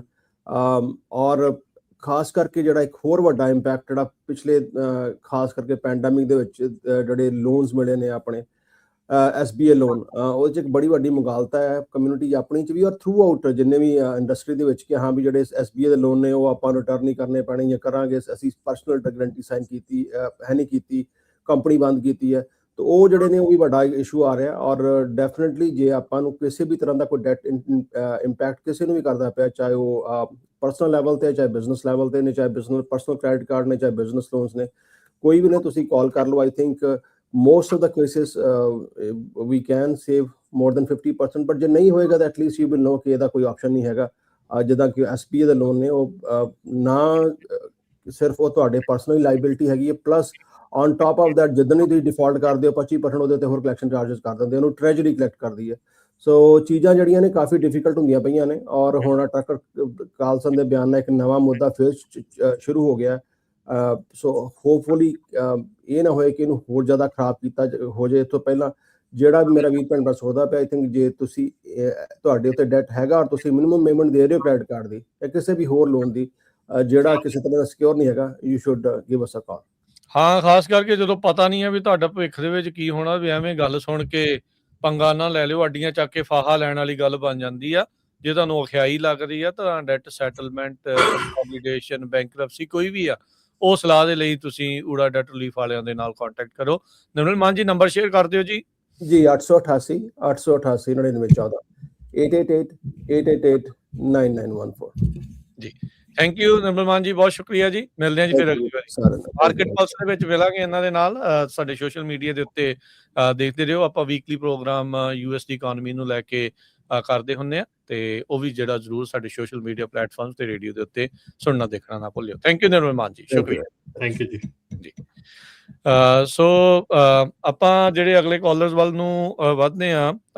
ਰਮਨ ਜੀ, ਜਿੱਦਾਂ ਸਨੀ ਨੇ ਇਹ ਗੱਲ ਆਖੀ ਸੀਗੀ, ਇਹ ਡਾਟਾ ਚੋਰੀ ਵਾਲਾ, ਡਬਲ ਬ੍ਰੋਕਰਿੰਗ, ਹੁਣ ਤਾਂ AI ਦੇ ਨਾਲ ਡੀਪ ਫੇਕ, ਆਇਡੈਂਟੀਟੀ ਥੈਫਟ, ਇਹ ਮਸਲੇ ਦੇ ਉੱਤੇ ਹੁਣ ਓਬਵੀਅਸਲੀ ਪਤਾ ਲੱਗਾ ਆ, ਠੱਲ ਪਊਗੀ ਹੌਲੀ ਹੌਲੀ ਜਿਹੜੀ ਉਹ ਪਊਗੀ, ਪਰ ਉਸ ਤੋਂ ਪਹਿਲਾਂ ਜੇ ਤੁਹਾਡੇ ਕੋਲ ਕੋਈ ਟਿਪਸ ਵਗੈਰਾ ਹੈਗੇ ਆ ਵੀ ਇਹ ਇਨਫੋਰਮੇਸ਼ਨ ਨੂੰ ਬਚਾਉਣ ਖਾਤਰ ਕਿਵੇਂ ਬਚਾ ਕੇ ਰੱਖ ਸਕਦੇ ਆ ਜਾਂ ਕਿਵੇਂ ਚੈੱਕ ਕਰ ਸਕਦੇ ਆ, ਜੇ ਉਹਦੇ ਬਾਰੇ ਤੁਸੀਂ ਥੋੜਾ ਦੱਸਣਾ ਹੋਵੇ। ਰਾਜਕਰਨ, ਮੈਂ ਇੱਦਾਂ ਦੀ ਤਾਂ ਦੇਖੋ, ਤੁਸੀਂ ਆਪਣਾ ਡੇਟਾ ਜਿਹੜਾ ਹੈਗਾ ਸਾਰਿਆਂ ਨਾਲੋਂ ਪਹਿਲਾਂ ਜਿਹੜਾ ਇਸ ਵੇਲੇ ਚੀਜ਼ ਹੈਗੀ ਆ ਉਹ ਹੈ ਕਿ ਤੁਹਾਡਾ ਡੇਟਾ ਜਿਹੜਾ ਆ ਉਹ ਸ਼ੇਅਰ ਅਨਸਿਕਿਉਰਡ ਕਿੱਥੇ ਹੁੰਦਾ ਹੈ।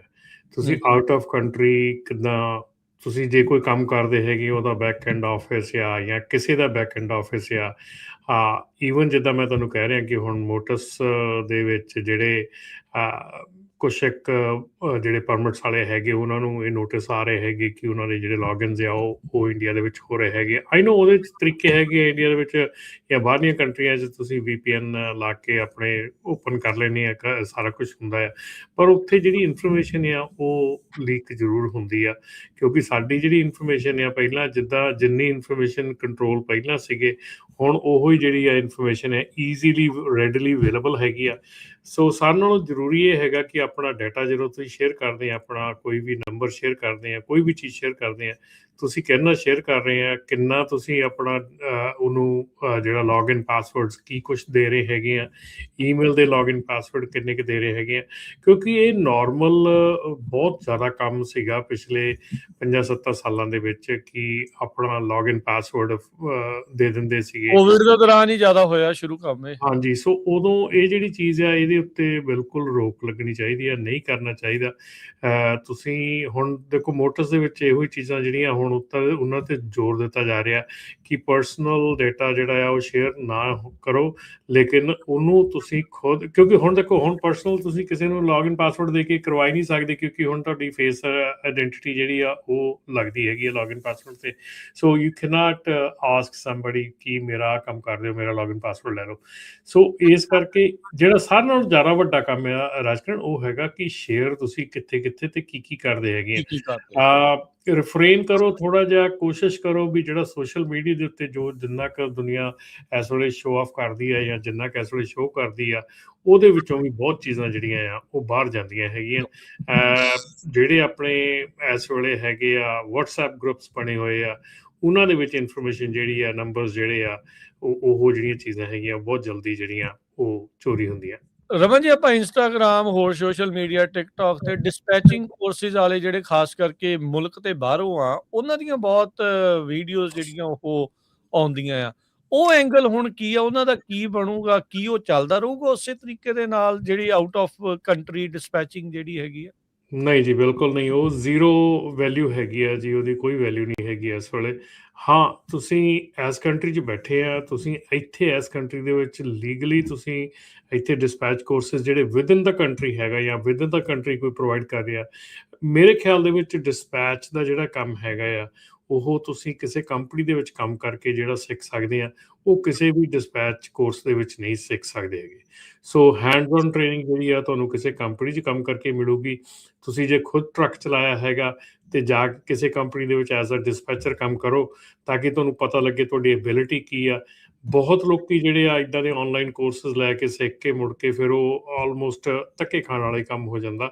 ਸੋ ਮੈਂ ਨਹੀਂ ਕਿਸੇ ਨੂੰ ਰਿਕਮੈਂਡ ਕਰਦਾ ਕਿ ਤੁਸੀਂ ਇੱਦਾਂ ਆਨਲਾਈਨ ਕੋਰਸਿਸ ਲੈ ਕੇ ਤੇ ਮੁੜ ਕੇ ਸੋਚੋ ਵੀ ਅਸੀਂ ਸਕਸੈਸਫੁਲ ਹੋ ਜਾਵਾਂਗੇ, ਕਿਉਂਕਿ ਇੱਥੇ ਅੱਜ ਦੀ ਤਰੀਕ 'ਚ ਰਾਜਕਰਨ ਜਿਹੜੇ ਦੇਖੋ ਅਗੇਨ ਹੁਣ at the end of the day dispatch Ki C. Dispatch ਇੱਕ ਪਹਿਲਾਂ ਇਸ ਤਰੀਕੇ ਨਾਲ ਲਿਆ ਜਾਂਦਾ ਸੀ ਕਿ ਤੁਸੀਂ ਡਿਸਪੈਚ ਕੋਰਸ ਲੈ ਕੇ ਤੁਸੀਂ ਮੁੜ ਕੇ ਆਪ ਲੋਡ ਲੈ ਕੇ ਤੇ ਲੋਕਾਂ ਨੂੰ ਵੰਡਣੇ ਸ਼ੁਰੂ ਕਰਤੇ। ਉਹ ਤਾਂ ਬੰਦ ਹੋ ਚੁੱਕਾ, ਉਹ ਤਾਂ ਕੰਮ ਹੋਣਾ ਨਹੀਂ ਗਾ, ਕਿਉਂਕਿ ਹੁਣ ਤੁਸੀਂ ਆਪ ਦੇ ਨਾਂ ਤੇ ਲੋਡ ਲੈ ਕੇ ਦੂਜੇ ਨੂੰ ਦਿੰਦੇ ਆ ਤਾਂ ਤੁਹਾਨੂੰ ਉਸੇ ਵੇਲੇ ਹਾਈਵੇ ਜਿਹੜਾ ਆ ਉਹ ਤੁਹਾਨੂੰ ਬੰਦ ਕਰ ਦਿੰਦਾ। ਠੀਕ ਹੈ ਨਾ। ਹੁਣ ਦੂਸਰੀ ਗੱਲ ਇਹ ਰਹਿ ਗਈ ਕਿ ਡਿਸਪੈਚ ਕੋਰਸਿਸ ਲੈ ਕੇ ਮੇਰੇ ਖਿਆਲ ਦੇ ਵਿੱਚ ਜਿਹੜੀ ਚੰਗੀ ਚੀਜ਼ ਇਹ ਹੈਗੀ ਆ ਕਿ ਤੁਸੀਂ ਡਿਸਪੈਚ ਦਾ ਜੇ ਕੋਈ ਕੋਰਸ ਵਿਦਨ ਇੱਥੇ ਕੰਟਰੀ ਦੇ ਵਿੱਚ ਲੈਂਦੇ ਆ, ਉਹ ਲੈ ਕੇ then do the job, dispatch ਦੀ ਜੌਬ ਸ਼ੁਰੂ ਕਰੋ। ਡਿਸਪੈਚ ਦੀ ਹੈਂਡਸ ਔਨ ਟ੍ਰੇਨਿੰਗ ਜਿਹੜੀ ਆ ਉਹ ਜੌਬ ਨਾਲ ਰੀਅਲ ਕੰਪਨੀ 'ਚ ਕੰਮ ਕਰਕੇ ਹੀ ਤੁਹਾਨੂੰ ਆਉਣੀ ਆ। ਉਹ ਕੋਈ ਕੋਰਸਿਸ ਨੇ ਤੁਹਾਨੂੰ ਕੋਈ ਐਸੀ ਮਤਲਬ ਜੜੀ ਬੂਟੀ ਨਹੀਂ ਦੇ ਦੇਣੀ ਕਿ ਤੁਸੀਂ ਉਸ ਚੀਜ਼ 'ਚ ਕਾਮਯਾਬ ਹੋ ਜਾਓ, ਪਰ ਉਹ ਵਾਲੇ ਜਿਹੜੇ ਕੰਮ ਸੀਗੇ, ਧੰਦੇ ਸੀਗੇ, ਉਹ ਆਲਮੋਸਟ ਖਤਮ ਹੋ ਚੁੱਕੇ। ਏਦਾਂ ਹੈ ਨਾ ਵੀ ਹੁਣ ਦੇਖੋ ਜਿੱਥੋਂ ਦੀ ਗੱਲ ਕਰਦੇ ਆ ਕਿ ਆਈਲੈਟਸ ਦਾ ਦੌਰ ਚੱਲਦਾ ਸੀ, ਉੱਥੇ ਉਹ ਦੁਕਾਨਾਂ ਚੱਲਦੀਆਂ ਸੀ ਬਹੁਤ। ਹੁਣ ਇਹ ਡਿਸਪੈਚ ਵਾਲੀਆਂ ਚੱਲਣ ਲੱਗੀਆਂ। ਉਹਨਾਂ ਨੇ ਚਲਾਉਣ ਵਾਲਿਆਂ ਨੇ ਕੁਛ ਤਾਂ ਚਲਾਉਣਾ ਤੇ ਲੋਕਾਂ ਨੂੰ ਮਗਰ ਤਾਂ ਉਹਨਾਂ ਨੇ ਉੱਥੇ ਲਾਉਣਾ ਹੀ ਲਾਉਣਾ ਹੁੰਦਾ। ਬਿਲਕੁਲ। ਪ੍ਰਭਜੀਤ, ਸਤਿ ਸ਼੍ਰੀ ਅਕਾਲ। ਹਾਂਜੀ, ਤੇ ਮੈਂ ਸਤਿ ਸ਼੍ਰੀ ਅਕਾਲ ਜੀ, ਮੈਂ ਸੁਣ ਰਿਹਾ ਹਾਂ। ਸਤਿ ਸ਼੍ਰੀ ਅਕਾਲ। ਹਾਂਜੀ ਹਾਂਜੀ, ਜਿਹੜਾ ਆਪਾਂ ਗੱਲ ਕਰਦੇ DMV ਦੇ, ਇੰਗਲਿਸ਼ ਟੈਸਟ ਹੋਣਾ ਹੀ ਹੋਣਾ ਜੀ, ਪੱਕਾ ਹੋਣਾ, ਉਹਨਾਂ ਨੇ ਕਰ ਦਿੱਤਾ ਹੋਇਆ। ਉਹ ਤਾਂ ਇੱਕ ਚੈੱਕ ਕਰਦੇ, ਤੁਸੀਂ ਜਾਂਦੇ ਆ DMV 'ਚ, ਉਹ ਸਾਨੂੰ ਅਪਾਇੰਟਮੈਂਟ ਵੀ ਲੈਂਦੇ ਆ, ਨੰਬਰ ਵੀ ਲੈਂਦੇ ਆ, ਕਹਿੰਦੇ QR ਕੋਡ ਸਕੈਨ ਕਰੋ, ਫਿਰ ਨੰਬਰ ਤੁਹਾਨੂੰ ਦਿੰਦੇ ਆ। ਉਹ ਦੇਖਦੇ ਆ ਤੁਹਾਨੂੰ ਇੰਗਲਿਸ਼ ਆਉਂਦੀ ਬੋਲਣੀ ਕਿ ਨਹੀਂ ਆਉਂਦੀ। ਜਿਹਨੂੰ ਮਨ ਬੰਦੇ ਇੰਗਲਿਸ਼ ਜਿੰਦਾ ਬੋਲ ਲੈਂਦਾ ਵਾ, ਉਹਦਾ ਬਾਈਪਾਸ ਕਰ ਦਿੰਦੇ ਫਿਰ ਰਿਟਨ ਟੈਸਟ। ਅੱਛਾ, ਹਾਂਜੀ ਹਾਂ, ਗੱਲਬਾਤ ਕਰਦੇ ਕਰਦੇ ਚੈੱਕ ਕਰ ਲੈਂਦੇ ਆ ਵੀ ਇਹਦਾ ਕਰਾਉਣਾ ਕਿ ਨਹੀਂ ਕਰਾਉਣਾ। ਹਾਂਜੀ ਦੋਨੇ ਪਾਸ। ਹਾਂਜੀ ਹਾਂ, ਜਿਹਦਾ ਬੰਦਾ ਪ੍ਰੋਪਰ ਇੰਗਲਿਸ਼ ਬੋਲਦਾ ਵਾ, ਸਮਝਦਾ ਵਾ, ਉਹਨੂੰ ਬਾਈਪਾਸ ਕਰ ਦਿੰਦੇ ਆ। ਜਿਹਨੂੰ ਨਹੀਂ ਆਉਂਦੀ, ਕਈਆਂ ਨੂੰ ਆਪਾਂ ਟਾਈਮ ਦੇਂਦੇ, ਬਾਅਦ 'ਚ ਆ ਜਿਓ, ਕਈਆਂ ਨੂੰ ਕਹਿੰਦੇ ਵੀ ਨਹੀਂ ਸਾਡਾ ਨਹੀਂ ਹੋਣਾ। ਠੀਕ ਹੈ, ਹਾਂਜੀ ਹਾਂ, ਥੈਂਕ ਯੂ ਪ੍ਰਭ ਜੀ, ਥੈਂਕ ਯੂ। ਓਕੇ ਜੀ, ਥੈਂਕ ਯੂ, ਸਤਿ ਸ਼੍ਰੀ ਅਕਾਲ ਜੀ। ਕੁਲਵਿੰਦਰ। ਹਾਂਜੀ, ਸਤਿ ਸ਼੍ਰੀ ਅਕਾਲ ਜੀ ਵੀਰ ਜੀ। ਸਤਿ ਸ਼੍ਰੀ ਅਕਾਲ ਕੁਲਵਿੰਦਰ ਜੀ। ਜੀ ਹਾਂਜੀ ਵੀਰੇ, ਸਾਡੇ ਨਾ ਨਿਊ ਜਰਸੀ 'ਚ ਪਰਸੋਂ ਐਕਸੀਡੈਂਟ ਹੋਇਆ ਮੰਗਲਵਾਰ ਨੂੰ। ਮੁੰਡਾ ਬਾਰਡਰ ਕ੍ਰਾਸ ਕਰਕੇ ਆਇਆ ਸੀਗਾ ਤੇ ਉਦੋਂ ਬੰਦੇ ਮਰ ਗਿਆ। ਅੱਛਾ, ਤੇ ਇੱਕ ਬੰਦਾ ਮਰ ਗਿਆ ਤੇ ਇੱਕ ਬੰਦੇ ਦੀ ਢੂਈ ਟੁੱਟ ਗਈ ਆ। ਮਤਲਬ ਕਿ ਇੰਨੀ ਸਪੀਡ ਨਾਲ ਉਹ ਤੋਂ ਟਰੱਕ ਰੁਕਿਆ ਨੀਗਾ, ਟਰੱਕ ਮਤਲਬ ਕਾਰ ਦੇ ਉੱਤੇ ਜਾ ਕੇ ਚੜ ਗਿਆ। ਤੇ ਹੁਣ ਉਹ ਮਤਲਬ ਕਿ ਪਰਸੋਂ ਮਤਲਬ ਕਿ ਉਹ ਕਰਦਾ ਸੀਗਾ ਆਹ ਦੂਜਾ ਨੀ ਵੀ, ਉਹਨੂੰ ਸਾਰੀ ਦਿਹਾੜੀ ਉੱਥੇ ਰੱਖਿਆ। ਦੂਜੇ ਨੰਬਰ ਤੇ ਉਹਨੂੰ ਛੱਡਤਾ ਸੀਗਾ ਤੇ ਹੁਣ ਉਹ ਨਾ ਜੇਲ੍ਹ ਤੋਂ ਡਰਦਾ, ਉਹਦਾ ਸਾਰਾ ਕੁਝ ਤਾਂ ਰੱਖ ਲਿਆ ਸੀ ਤੇ ਉਹ ਐਂ ਕਹਿੰਦਾ ਵੀ ਮੈਂ ਇੱਥੋਂ ਭੱਜਾਂ। ਹੁਣ ਉਹਦੇ ਕੋਲੇ ਪਾਸਪੋਰਟ ਤਾਂ ਹੈਗਾ ਵੀ ਉਹ ਅਸੀਂ ਕਿੱਦਾਂ ਕਹਿ ਸਕਦੇ ਇਹ ਟੰਡ ਰਨ ਕਰ ਜੇ। ਇਹ ਕੁਐਸਚਨ ਪੁੱਛਣ ਵਾਲਾ ਥੋੜੀ ਆ। ਤੁਸੀਂ ਆਪ ਸਿਆਣੇ ਆ ਸਾਰੇ ਜਾਣੇ ਵੀ ਜੇ ਤੁਸੀਂ ਕੋਈ ਏਦਾਂ ਦਾ ਕ੍ਰਾਈਮ ਕੀਤਾ ਤਾਂ ਤੁਸੀਂ ਉਹਨੂੰ ਕ੍ਰਾਈਮ ਵਾਲੇ ਨੂੰ ਇਹ ਕਹੋਗੇ ਵੀ ਨਹੀਂ ਤੂੰ ਭੱਜ ਜਾ, ਕੋਈ ਚੱਕਰ ਨਹੀਂ। ਅਕੰਪਲਸ ਬਣ ਜਾਂਦਾ ਹੈ ਬੰਦਾ ਜੇ ਕਿਸੇ ਨੂੰ ਏਦਾਂ ਦੀ। ਵਰਜਨ ਕਾਉਂਟੀ 'ਚ ਹੋਇਆ ਸੀ ਨਿਊ ਜਰਸੀ ਹਾਈਵੇ 80 ਤੇ। ਉਹ ਹਾਂਜੀ ਉਹ ਨਹੀਂ ਕਹਿ ਰਿਹਾ ਵੀਰੇ, ਉਹ ਮਤਲਬ ਮੈਂ ਕਹਿ ਰਿਹਾ ਵੀ ਨਹੀਂ ਉਹਨੂੰ ਏਦਾਂ ਦੀ ਕੋਈ ਸਲਾਹ ਦੇਵੇ ਵੀ ਨਾ ਤੇ ਉਹ ਪੁੱਛੇ ਵੀ ਨਾ ਕਿਸੇ ਨੂੰ। ਹਾਂਜੀ ਇਹ ਨਾ ਉਹੀ ਤਾਂ ਗੱਲ ਆ, ਏਦਾਂ ਦੇ ਸਵਾਲ ਨਾ ਸੁਣੋ ਤੇ ਨਾ ਇਹਦਾ ਕੋਈ ਜਵਾਬ ਦਿਓ। ਇਹ ਤੋਂ ਤੁਸੀਂ ਆਪ ਵੀ ਪਰੇ ਰਹੋ ਇਹੋ ਜਿਹੀਆਂ ਚੀਜ਼ਾਂ ਤੋਂ। ਅਰੇ ਹਾਂਜੀ ਜੀ ਥੈਂਕ ਯੂ। ਨਹੀਂ ਹੁਣ ਉਹ ਬੇਲ ਤੇ ਆ ਜਾਂ ਉਦਾਂ ਛੱਡਤਾ ਜੀ ਉਹਨੂੰ। ਉਹਦੇ ਕੋਲ ਇਮੀਗ੍ਰੇਸ਼ਨ ਸਟੇਟਸ ਕੀ ਆ, ਗ੍ਰੀਨ ਕਾਰਡ ਆ ਜਾਂ ਵਰਕ ਪਰਮਿਟ? 10,000 ਸੀਗਾ, ਉਹ ਬਾਰਡਰ ਟੱਪ ਕੇ ਆਇਆ ਕਹਿੰਦੇ। ਸੋ ਮੋਸਟ ਪ੍ਰੋਬਬਲੀ ਵਰਕ ਆਈਸ ਵਾਲੇ ਆਊਗੇ ਪਿੱਛੇ, ਪਰ ਤੂੰ ਵਕੀਲ ਨਾਲ ਕੰਟੈਕਟ ਕਰੋ, ਏਦਾਂ ਭੱਜਣ ਵਾਲੀ ਗੱਲ ਨਾ ਕਰੋ। ਬਿਲਕੁਲ ਥੈਂਕ ਯੂ ਜੀ। ਤੇ ਅਮਰਜੀਤ ਜੀ। ਸਤਿ ਸ਼੍ਰੀ ਅਕਾਲ ਜੀ। ਸਤਿ ਸ਼੍ਰੀ ਅਕਾਲ ਜੀ। ਦੋ ਇਨਫੋਰਮੇਸ਼ਨ ਦੇਣੇ ਆ ਭਾਜੀ। ਜੀ ਨਾ ਤੁਸੀਂ DMV ਦੀ ਗੱਲ ਕਰਦੇ ਸੀਗੇ ਨਾ, ਮੇਰਾ ਇੱਕ ਫਰੈਂਡ ਮੈਨੂੰ ਦੱਸਦਾ ਸੀਗਾ ਵੀ ਉਹਨੂੰ ਵੀ DMV ਦੀ ਚਿੱਠੀ ਆਈ ਸੀਗੀ, ਉੱਥੇ ਲਿਖਿਆ ਸੀਗਾ ਵੀ ਨੌਲੇਜ ਟੈਸਟ ਦੇਣਾ ਪੈਣਾ। ਪਰ ਮਗਰੋਂ ਪਤਾ ਨਹੀਂ ਕੀ DMV ਦਾ ਮਾਈਂਡ ਚੇਂਜ ਹੋ ਗਿਆ, ਕੀ ਉਹਨਾਂ ਨੇ ਕੀ ਕੀਤਾ, ਉਹਨਾਂ ਨੇ ਨਵਾਂ ਲਾਇਸੈਂਸ ਮੇਲ ਵਿੱਚ ਭੇਜ ਦਿੱਤਾ ਉਹਨੂੰ। ਉਹਨੂੰ ਨੌਲੇਜ ਟੈਸਟ ਲੈਣਾ ਪਿਆ। ਹਾਂਜੀ, ਮੇਲ ਵਿੱਚ ਹੀ ਭੇਜ ਦਿੱਤਾ। ਵਿਜ਼ਨ ਟੈਸਟ ਵੀ ਨਹੀਂ ਹੋਇਆ ਫਿਰ? ਅੱਛਾ, ਮੇਲ 'ਚ ਹੀ ਆ ਗਿਆ, ਗਿਆ ਹੀ ਨਹੀਂ ਮਿੱਤਰ ਨੂੰ, ਉੱਥੇ ਜਾਣਾ ਹੀ ਨਹੀਂ ਪਿਆ। ਹਾਂ, ਜਾਣ ਦੀ ਲੋੜ ਹੀ ਨਹੀਂ ਪਈ। ਪਰ ਜਦੋਂ ਚਿੱਠੀ ਆਈ ਸੀ DMV ਉੱਤੇ ਲਿਖਿਆ ਵੀ ਨੌਲੇਜ ਟੈਸਟ ਦੇਣਾ ਪੈਣਾ। ਹੁਣ ਲੋਕਾਂ ਨੇ ਪੁੱਛਣਾ ਵੀ ਦੱਸੋ ਕਿਹੜਾ DMV ਸੀ, ਅਸੀਂ ਵੀ ਉੱਥੇ ਜਾਈਏ।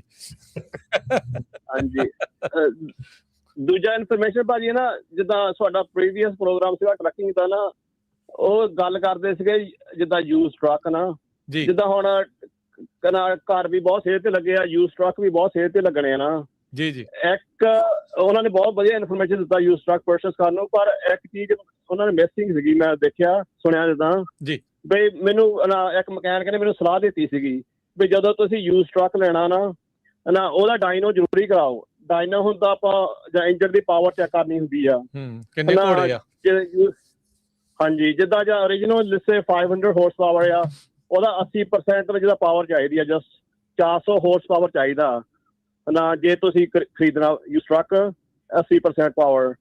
ਸੋ ਜਦੋਂ ਤੁਸੀਂ ਡਾਇਨੋ ਵੀ ਕਰਾਉਣੀ ਆ ਭਾਜੀ ਨਾ, ਉਹ ਜਿਹੜਾ ਇੰਜਨ ਆ ਧਵਾ ਕੇ ਲਿਆਓ, ਸਾਫ਼ ਕਰਕੇ ਜੇ ਤੁਸੀਂ ਸਾਫ਼ ਕਰਕੇ ਲਿਆਓਗੇ ਤੁਹਾਨੂੰ ਪਤਾ ਲੱਗ ਜਾਊਗਾ ਜਦੋਂ ਉਹਨਾਂ ਜੋਰ ਲਾਉਣਾ ਟਰੱਕ ਦਾ ਵੀ ਕਿੱਥੋਂ ਲੀਕ ਕਰਦਾ, ਕਿੱਥੋਂ ਉਹਦਾ ਕੋਈ ਪ੍ਰੋਬਲਮ ਹੈ ਇੰਜਨ ਵਿੱਚ। ਜੇ ਤੁਸੀਂ ਡਰਟੀ ਲੈ ਜਾਂਦੇ ਇੰਜਨ ਨਾ, ਫਿਰ ਸਾਨੂੰ ਗਰੀਸ ਲੱਗੀ ਹੁੰਦੀ ਆ ਬਹੁਤ, ਹੋਰ ਸਾਰਾ ਤੇਲ ਤੂਲ ਪਤਾ ਨਹੀਂ ਲੱਗਣਾ ਵੀ ਕਿੱਥੋਂ ਲੀਕ ਕਰਦਾ ਕਿੱਥੋਂ ਨਹੀਂ। ਸੋ ਉਹਨਾਂ ਨੇ ਇਨਫੋਰਮੇਸ਼ਨ ਤਾਂ ਵਧੀਆ ਦਿੱਤਾ, ਇਹ ਨਹੀਂ ਦੱਸਿਆ ਵੀ ਡਾਇਨੋ ਵੀ ਜ਼ਰੂਰੀ ਕਰਾਉਣਾ ਚਾਹੀਦਾ ਪੁਰਾਣੇ ਟਰੱਕ ਦਾ। ਤੁਹਾਡਾ ਤਿੰਨਾਂ ਭਰਾਵਾਂ ਸਤਿ ਸ੍ਰੀ ਅਕਾਲ ਜੀ। ਸਤਿ ਸ੍ਰੀ ਅਕਾਲ ਜੀ। ਤੇ ਰਾਜਕੁਮਾਰ, ਇੱਥੇ ਜਿਹੜੀ ਚੀਜ਼ ਆ ਨਾ, ਜਿਹੜਾ ਯੂਜ਼ ਟਰੱਕ ਹੈਗਾ ਆ, ਉਹਦੇ ਵਿੱਚ ਡੈਫੀਨੇਟਲੀ ਜਿਹੜਾ ਡਾਇਨੋ ਦਾ ਕੁਐਸਚਨ ਹੈਗਾ, ਡਾਇਨੋ ਤਾਂ ਮਸਟ ਹੈਗਾ ਯੂਜ਼ ਟਰੱਕ ਦੇ ਵਿੱਚ। ਡਾਇਨੋ ਤੋਂ ਬਿਨਾਂ ਟਰੱਕ ਲੈਣਾ ਜਿਹੜਾ ਉਹ ਬਿਲਕੁਲ ਹੀ ਗਲਤ ਹੈਗਾ, ਕਿਉਂਕਿ ਤੁਹਾਨੂੰ ਪਤਾ ਹੀ ਨਹੀਂ ਲੱਗਦਾ ਕਿ ਟਰੱਕ ਪਾਵਰ ਜਿਹੜਾ ਆ ਉਹਦੀ ਠੀਕ ਹੈਗੀ ਆ, ਜਾਂ ਸਾਰਾ ਉਹਦਾ ਡੀਟੇਲ ਜਿਹੜਾ ਡਾਇਨੋ ਦੇ ਵਿੱਚ ਪਤਾ ਲੱਗਦਾ। ਦੂਸਰੀ ਗੱਲ ਇਹ ਰਾਜਕਰਨ, ਇਸ ਵੇਲੇ ਜਿਹੜਾ ਨਾ ਫਿਰ ਉਹੀ ਆਪਾਂ ਬਾਰ-ਬਾਰ ਵਾਪਸ ਮੁੜ ਕੇ ਉਸੇ ਗੱਲ ਤੇ ਆ ਜਾਂਦੇ ਹਾਂ, ਮੈਂ ਤੇਰਾ ਬਾਈ ਤੂੰ ਮੇਰਾ ਬਾਈ ਕੰਟਰੈਕਟ। ਇਹ ਜਿਹੜਾ ਕੰਟਰੈਕਟ ਹੈ ਇਸ ਵੇਲੇ ਬਹੁਤ ਜਿਹੜਾ ਲੋਕ ਫਸ ਰਹੇ ਆ ਜੀ, ਤੇਜ਼ੀ ਦੇ ਵਿੱਚ ਆ। ਇਸ ਵੇਲੇ ਬੜੀ ਤੇਜ਼ੀ ਦੇ ਵਿੱਚ ਇਹ ਕੰਮ ਚੱਲ ਰਿਹਾ ਹੈਗਾ। ਸੋ ਤੁਸੀਂ ਪੇਮੈਂਟਾਂ ਟੇਕ ਓਵਰ ਕਰ ਲਓ, ਤੁਸੀਂ ਪੇਮੈਂਟਾਂ ਦੇਈ ਜਾਓ, ਤੁਸੀਂ ਆਹ ਕਰੀ ਜਾਓ, ਤੁਸੀਂ ਉਹ ਕਰੀ ਜਾਓ। ਸੋ ਪਲੀਜ਼ ਇਹਨਾਂ ਦੀਆਂ ਇਹੋ ਜਿਹੀਆਂ ਚੀਜ਼ਾਂ ਤੋਂ ਥੋੜ੍ਹਾ ਜਿਹਾ ਪਿੱਛੇ ਹਟੋ, ਇਹੋ ਜਿਹੀਆਂ ਚੀਜ਼ਾਂ ਨਾ ਕਰੋ। ਬਹੁਤ ਐਸੇ ਜਿਹੜੇ ਇਨਫੋਰਮੇਸ਼ਨ ਆ ਰਹੀ ਹੈਗੀ ਹੈ ਕਿ ਜਿਹਦੇ ਵਿੱਚ ਟਰੱਕ ਲਿਆ ਜਾਂਦਾ, ਪੇਮੈਂਟਾਂ ਦਿੱਤੀਆਂ ਜਾਂਦੀਆਂ ਤੇ ਮੁੜ ਕੇ ਮਤਲਬ ਕਿ ਟਰੱਕ ਮਿਲਦਾ ਨਹੀਂ ਗਾ, ਨਾ ਤੇ ਨਹੀਂ ਚੜ੍ਹਦਾ। ਤੂੰ ਕੌਣ ਤੇ ਮੈਂ ਕੌਣ, ਫਿਰ ਇਹ ਹੋ ਜਾਂਦਾ। ਰਾਜਕਿਰਨ ਕੁਛ ਇੱਕ ਜਿਹੜੀਆਂ ਕਾਲਸ ਆਈਆਂ ਪਿਛਲੇ ਵੀਕ, ਜ਼ਿਆਦੀਆਂ ਤਾਂ ਨਹੀਂ, ਥੋੜ੍ਹੀਆਂ ਬਹੁਤ ਕਾਲਸ ਆਈਆਂ ਹੈਗੇ ਜਿਹਦੇ ਵਿੱਚ ਕਿ ਕਿਸੇ ਨੇ ਕਿਸੇ ਨੂੰ lease truck as a sale ਕਰਤਾ। ਸੋ ਪੇਮੈਂਟਸ ਲਈ ਜਾ ਰਹੇ, ਉਹਦੀ ਲੀਜ਼ ਨਹੀਂ ਦਿੱਤੀ। ਉਹ ਲੀਜ਼ ਵਾਲੇ ਹੁਣ ਉਹਦੇ ਪਿੱਛੇ ਤੁਰੇ ਫਿਰਦੇ ਆ, ਟਰੱਕ ਵਾਲੇ ਪਿੱਛੇ ਵੀ ਟਰੱਕ ਸਾਡਾ ਦੇ ਵਾਪਸ। ਇਹ ਤਾਂ ਲੀਜ਼ ਤੇ ਟਰੱਕ ਸੀਗਾ, ਹੈ ਨਾ, ਤੇ ਉਹਨੇ ਉਹ ਸਮਝ ਰਿਹਾ ਕਿ ਮੈਂ ਪਰਚੇਸ ਕੀਤਾ ਹੈਗਾ। ਸੋ ਇਹੋ ਜਿਹੀਆਂ ਜਿਹੜੀਆਂ ਹਰਕਤਾਂ ਹੈਗੀਆਂ ਬਹੁਤ ਹੈਗੀਆਂ। ਔਰ ਦੂਸਰੀ ਚੀਜ਼ ਰਾਜ, ਇੱਕ ਜਿਹੜਾ ਹਾਟ ਚੀਜ਼ ਹੈਗੀ ਆ ਇਸ ਵੇਲੇ, ਉਹ ਹੈਗੀ ਆ ਕਿ ਕੋਈ ਵੀ ਨਾਨ ਡੋਮਿਸਾਈਲ ਜਿਨ੍ਹਾਂ ਦੀ ਕੰਪਨੀ ਹੈਗੀ ਹੈ, ਜਿਨ੍ਹਾਂ ਦੇ ਕੋਲ ਕੰਪਨੀ ਹੈਗੀ ਆ ਇਸ ਵੇਲੇ ਚੱਲਦੀ ਕੁਛ ਵੀ ਹੈਗੀ ਆ ਇਸ ਵੇਲੇ ਰਾਜਕਰਨ, ਜਿੱਦਾਂ ਸਨੀ ਦੱਸ ਕੇ ਗਿਆ ਨਾ ਕਿ ELD ਵਾਲਿਆਂ ਦੀਆਂ ਕਾਲਾਂ ਆਉਂਦੀਆਂ ਵੀ ELD ਲੈ ਲਓ ਤੁਸੀਂ, ਅਸੀਂ ਕਰ ਦਿਆਂਗੇ। ਇਸ ਵੇਲੇ ਇੱਕ ਬਹੁਤ ਜ਼ਿਆਦਾ ਇੱਕ ਹੋਰ ਲਹਿਰ ਵੀ ਚੱਲ ਰਹੀ ਜਿਹਦੇ ਵਿੱਚ ਕਿ ਨਾਨ ਡੋਮਿਸਾਈਲ ਵਾਲਿਆਂ ਨੂੰ ਇਹ ਕਾਲਸ ਆਉਂਦੀਆਂ ਕਿ ਆਪਣੀ ਕੰਪਨੀ ਵੇਚ ਦਿਓ, ਸਾਨੂੰ ਦੇ ਦਿਓ ਆਪਣੀ ਕੰਪਨੀ, ਤੇ ਤੁਸੀਂ ਕੁਛ ਨਹੀਂ ਕਰਨਾ ਹੈਗਾ, ਤੁਹਾਨੂੰ ਇੰਨੇ ਪੈਸੇ ਦਿਆਂਗੇ, ਤੁਸੀਂ ਸੈਲ ਰਿਪੋਰਟ ਹੋ ਜਾਓ, ਇੰਡੀਆ ਵਾਪਸ ਚਲੇ ਜਾਓ, ਆਪਣੇ ਪੈਸੇ ਲਓ, ਇੰਡੀਆ ਵਾਪਸ ਚਲੇ ਜਾਓ, ਤੇ ਬਾਕੀ ਸਾਰਾ ਕੁਝ ਸਾਡੇ ਤੇ ਛੱਡ ਦਿਓ। ਸੋ ਕੀ ਕਰਦੇ ਆ ਫਿਰ ਉਦਾਂ ਕੰਪਨੀਆਂ ਦਾ? ਫਿਰ ਆਪਾਂ ਨੂੰ ਪਤਾ ਹੀ ਹੈ ਉੱਤੇ ਲੋਡਸ ਵਗੈਰਾ ਜਿਹੜੇ ਚੋਰੀ ਹੁੰਦੇ ਆ, ਨਾ ਉਹਨਾਂ ਦਾ ਹੀ ਚੱਲੀ ਜਾਂਦਾ। ਹਾਂਜੀ, ਉਹ ਫਿਰ ਕਿਉਂਕਿ ਉਹ ਕਹਿੰਦੇ ਵੀ ਤੁਸੀਂ ਜਦੋਂ ਇੰਡੀਆ ਚਲੇ ਗਏ, ਤੁਸੀਂ ਪੈਸੇ ਲੈ ਲਓ, ਇੰਡੀਆ ਚਲੇ ਜਾਓ, ਦੈਨ ਡੋਂਟ ਵਰੀ, ਹੈ ਨਾ, ਤੁਸੀਂ ਤਾਂ ਇੰਡੀਆ ਪਹੁੰਚ ਗਏ, ਤੁਹਾਡਾ ਕੀ ਪਿੱਛੇ ਤੁਸੀਂ ਕਿਹਾ ਵੀ ਫਿਰ ਜੀ ਕੀਤਾ US ਆਉਣ ਨੂੰ, ਫਿਰ ਆ ਨਹੀਂ ਹੁਣ। ਨਹੀਂ, ਉਹ ਤਾਂ ਫਿਰ ਪੱਕੀ ਗੱਲ ਹੈ। ਮੈਂ ਤਾਂ ਇਸੇ ਕਰਕੇ ਗੱਲ ਕਹਿ ਰਿਹਾ ਵੀ ਇੱਦਾਂ ਦੀ ਕੋਈ ਹਰਕਤ ਨਾ ਕਰੋ, ਇੱਦਾਂ ਦੀ ਕੋਈ ਪ੍ਰੋਬਲਮ ਨਾ ਕਰੋ, ਕਿਉਂਕਿ ਗੱਲ ਇਹ ਨਹੀਂ ਕਿ ਰਾਜਕਰਨ ਕਿ ਅੱਜ ਇੱਕ ਬੰਦਾ ਇੱਥੋਂ 50,000 ਲੈ ਕੇ ਇੰਡੀਆ ਚਲਾ ਜਾਂਦਾ ਜਾਂ ਕੁਛ ਲੈ ਕੇ ਚਲਾ ਜਾਂਦਾ ਇੰਡੀਆ, ਉਹਦੇ ਕੋਲੋਂ ਆ ਹੋਣਾ ਕਿ ਨਹੀਂ ਆ ਹੋਣਾ। ਗੱਲ ਇਹ ਹੈ ਕਿ ਜਿਹੜੇ ਇੱਥੇ ਰਹਿ ਜਾਣੇ ਆ, ਜਿਹੜੀ ਬਾਕੀ ਰਹਿ ਜਾਣੇ ਆ, ਚਾਹੇ ਜਿਹੜੇ ਉਹ ਠੱਗੀਆਂ ਠੋਰੀਆਂ ਕਰ ਰਹੇ ਹੈਗੇ, ਉਹ ਜਿਹੜੇ ਰਹਿ ਜਾਣੇ ਆ, ਉਹਨਾਂ ਦੇ ਲਈ ਜ਼ਿੰਦਗੀ ਜਿਹੜੀ ਆ ਬੜੀ ਔਖੀ ਹੋ ਜਾਣੀ ਆ। ਸੋ ਇਸ ਕਰਕੇ ਕੋਸ਼ਿਸ਼ ਕਰੋ ਵੀ ਤੁਸੀਂ ਯਾਰ ਇੰਨਾ ਗੰਦਲਾ ਨਾ ਕਰਕੇ ਜਾਓ ਪਾਣੀ ਨੂੰ ਕਿ ਮੁੜ ਕੇ ਦੁਬਾਰਾ ਕੋਈ ਇਹਨੂੰ ਸਾਫ਼ ਨਾ ਕਰ ਸਕੇ। ਸੋ ਜਿਹੜੀਆਂ ਗੱਲਾਂ ਅੱਜ ਤੱਕ ਜਿਹੜੇ ਕੰਮ ਅੱਜ ਤੱਕ ਆਪਣੇ ਪੰਜਾਬੀਆਂ ਨੇ ਇੱਥੇ ਮੱਲਾਂ ਮਾਰੀਆਂ ਸੀਗੀਆਂ, ਜਾਂ ਜਿਹਨੂੰ ਆਪਾਂ ਹੁਣ ਉਹ ਸੁਪਨਿਆਂ ਵਾਲੀਆਂ ਗੱਲਾਂ ਹੀ ਰਹਿ ਗਈਆਂ, ਕਿਉਂਕਿ ਪਹਿਲਾਂ ਟਰੱਕਿੰਗ ਦੇ ਵਿੱਚ ਇਹ ਹੁੰਦਾ ਸੀਗਾ ਕਿ ਜੇ ਲਾਸਟ ਨੇਮ ਸਿੰਘ ਹੁੰਦਾ ਸੀਗਾ ਤੇ ਪੱਕਾ ਉਹ ਕਹਿੰਦੇ ਹੁੰਦੇ ਸੀ ਵੀ ਲੋਡ ਇਹਨੂੰ ਦਿਓ, ਤਾਂ ਕਿ ਕਿਉਂਕਿ ਇਹਨੇ ਬਹੁਤ ਲੋਡ ਸੰਭਾਲ ਕੇ ਲੈ ਕੇ ਜਾਣਾ, ਇਹਨੇ ਬਹੁਤ ਵਧੀਆ ਕੰਮ ਕਰਨਾ ਹੈ। ਉਹ ਜਿਹੜੀਆਂ ਗੱਲਾਂ ਹੈਗੀਆਂ ਨਾ, ਉਹ ਇੱਕ ਸੁਪਨਿਆਂ ਵਾਲੀਆਂ ਹੀ ਹੋ ਗਈਆਂ। ਤੇ ਹੁਣ ਜਿੰਨਾ ਕੁ ਵਿਗੜ ਚੁੱਕਾ ਕੰਮ, ਇਹਨੂੰ ਮੇਰੇ ਖਿਆਲ ਸੁਧਾਰਨ ਨੂੰ ਸ਼ਾਇਦ ਬਹੁਤ ਲੱਗ ਜਾਣਾ। ਪਰ ਜੇ ਹੁਣ ਅਜੇ ਵੀ ਇਹ ਹਰਕਤਾਂ ਕਰੀ ਜਾਵਾਂਗੇ, ਅਜੇ ਵੀ ਜੇ ਕੰਮ ਕਰੀ ਜਾਵਾਂਗੇ ਨਾ, ਤੇ ਮੇਰੇ ਖਿਆਲ ਆ ਜਿਹੜੇ ਰਹਿ ਜਾਣੇ ਆ ਪਿੱਛੇ 5-7 ਜਿਹੜੇ ਰਹਿ ਗਏ ਦੁਨੀਆ, ਉਹਨਾਂ ਦੇ ਲਈ ਜਿਹੜੀ ਜ਼ਿੰਦਗੀ ਹੈ ਬੜੀ ਔਖੀ ਹੋ ਜਾਣੀ ਹੈ। Thank you Raman ji, thank you Harjot ਜੀ। ਮਿਲਦੇ ਹਾਂ ਜੀ ਫਿਰ ਆਪਾਂ ਨੈਕਸਟ ਟਾਈਮ। ਅੱਜ ਦਾ ਪ੍ਰੋਗਰਾਮ ਇੱਥੇ ਸਮਾਪਤ। ਸਭ ਨੂੰ ਪਿਆਰ ਭਰੀ ਸਤਿ ਸ੍ਰੀ ਅਕਾਲ।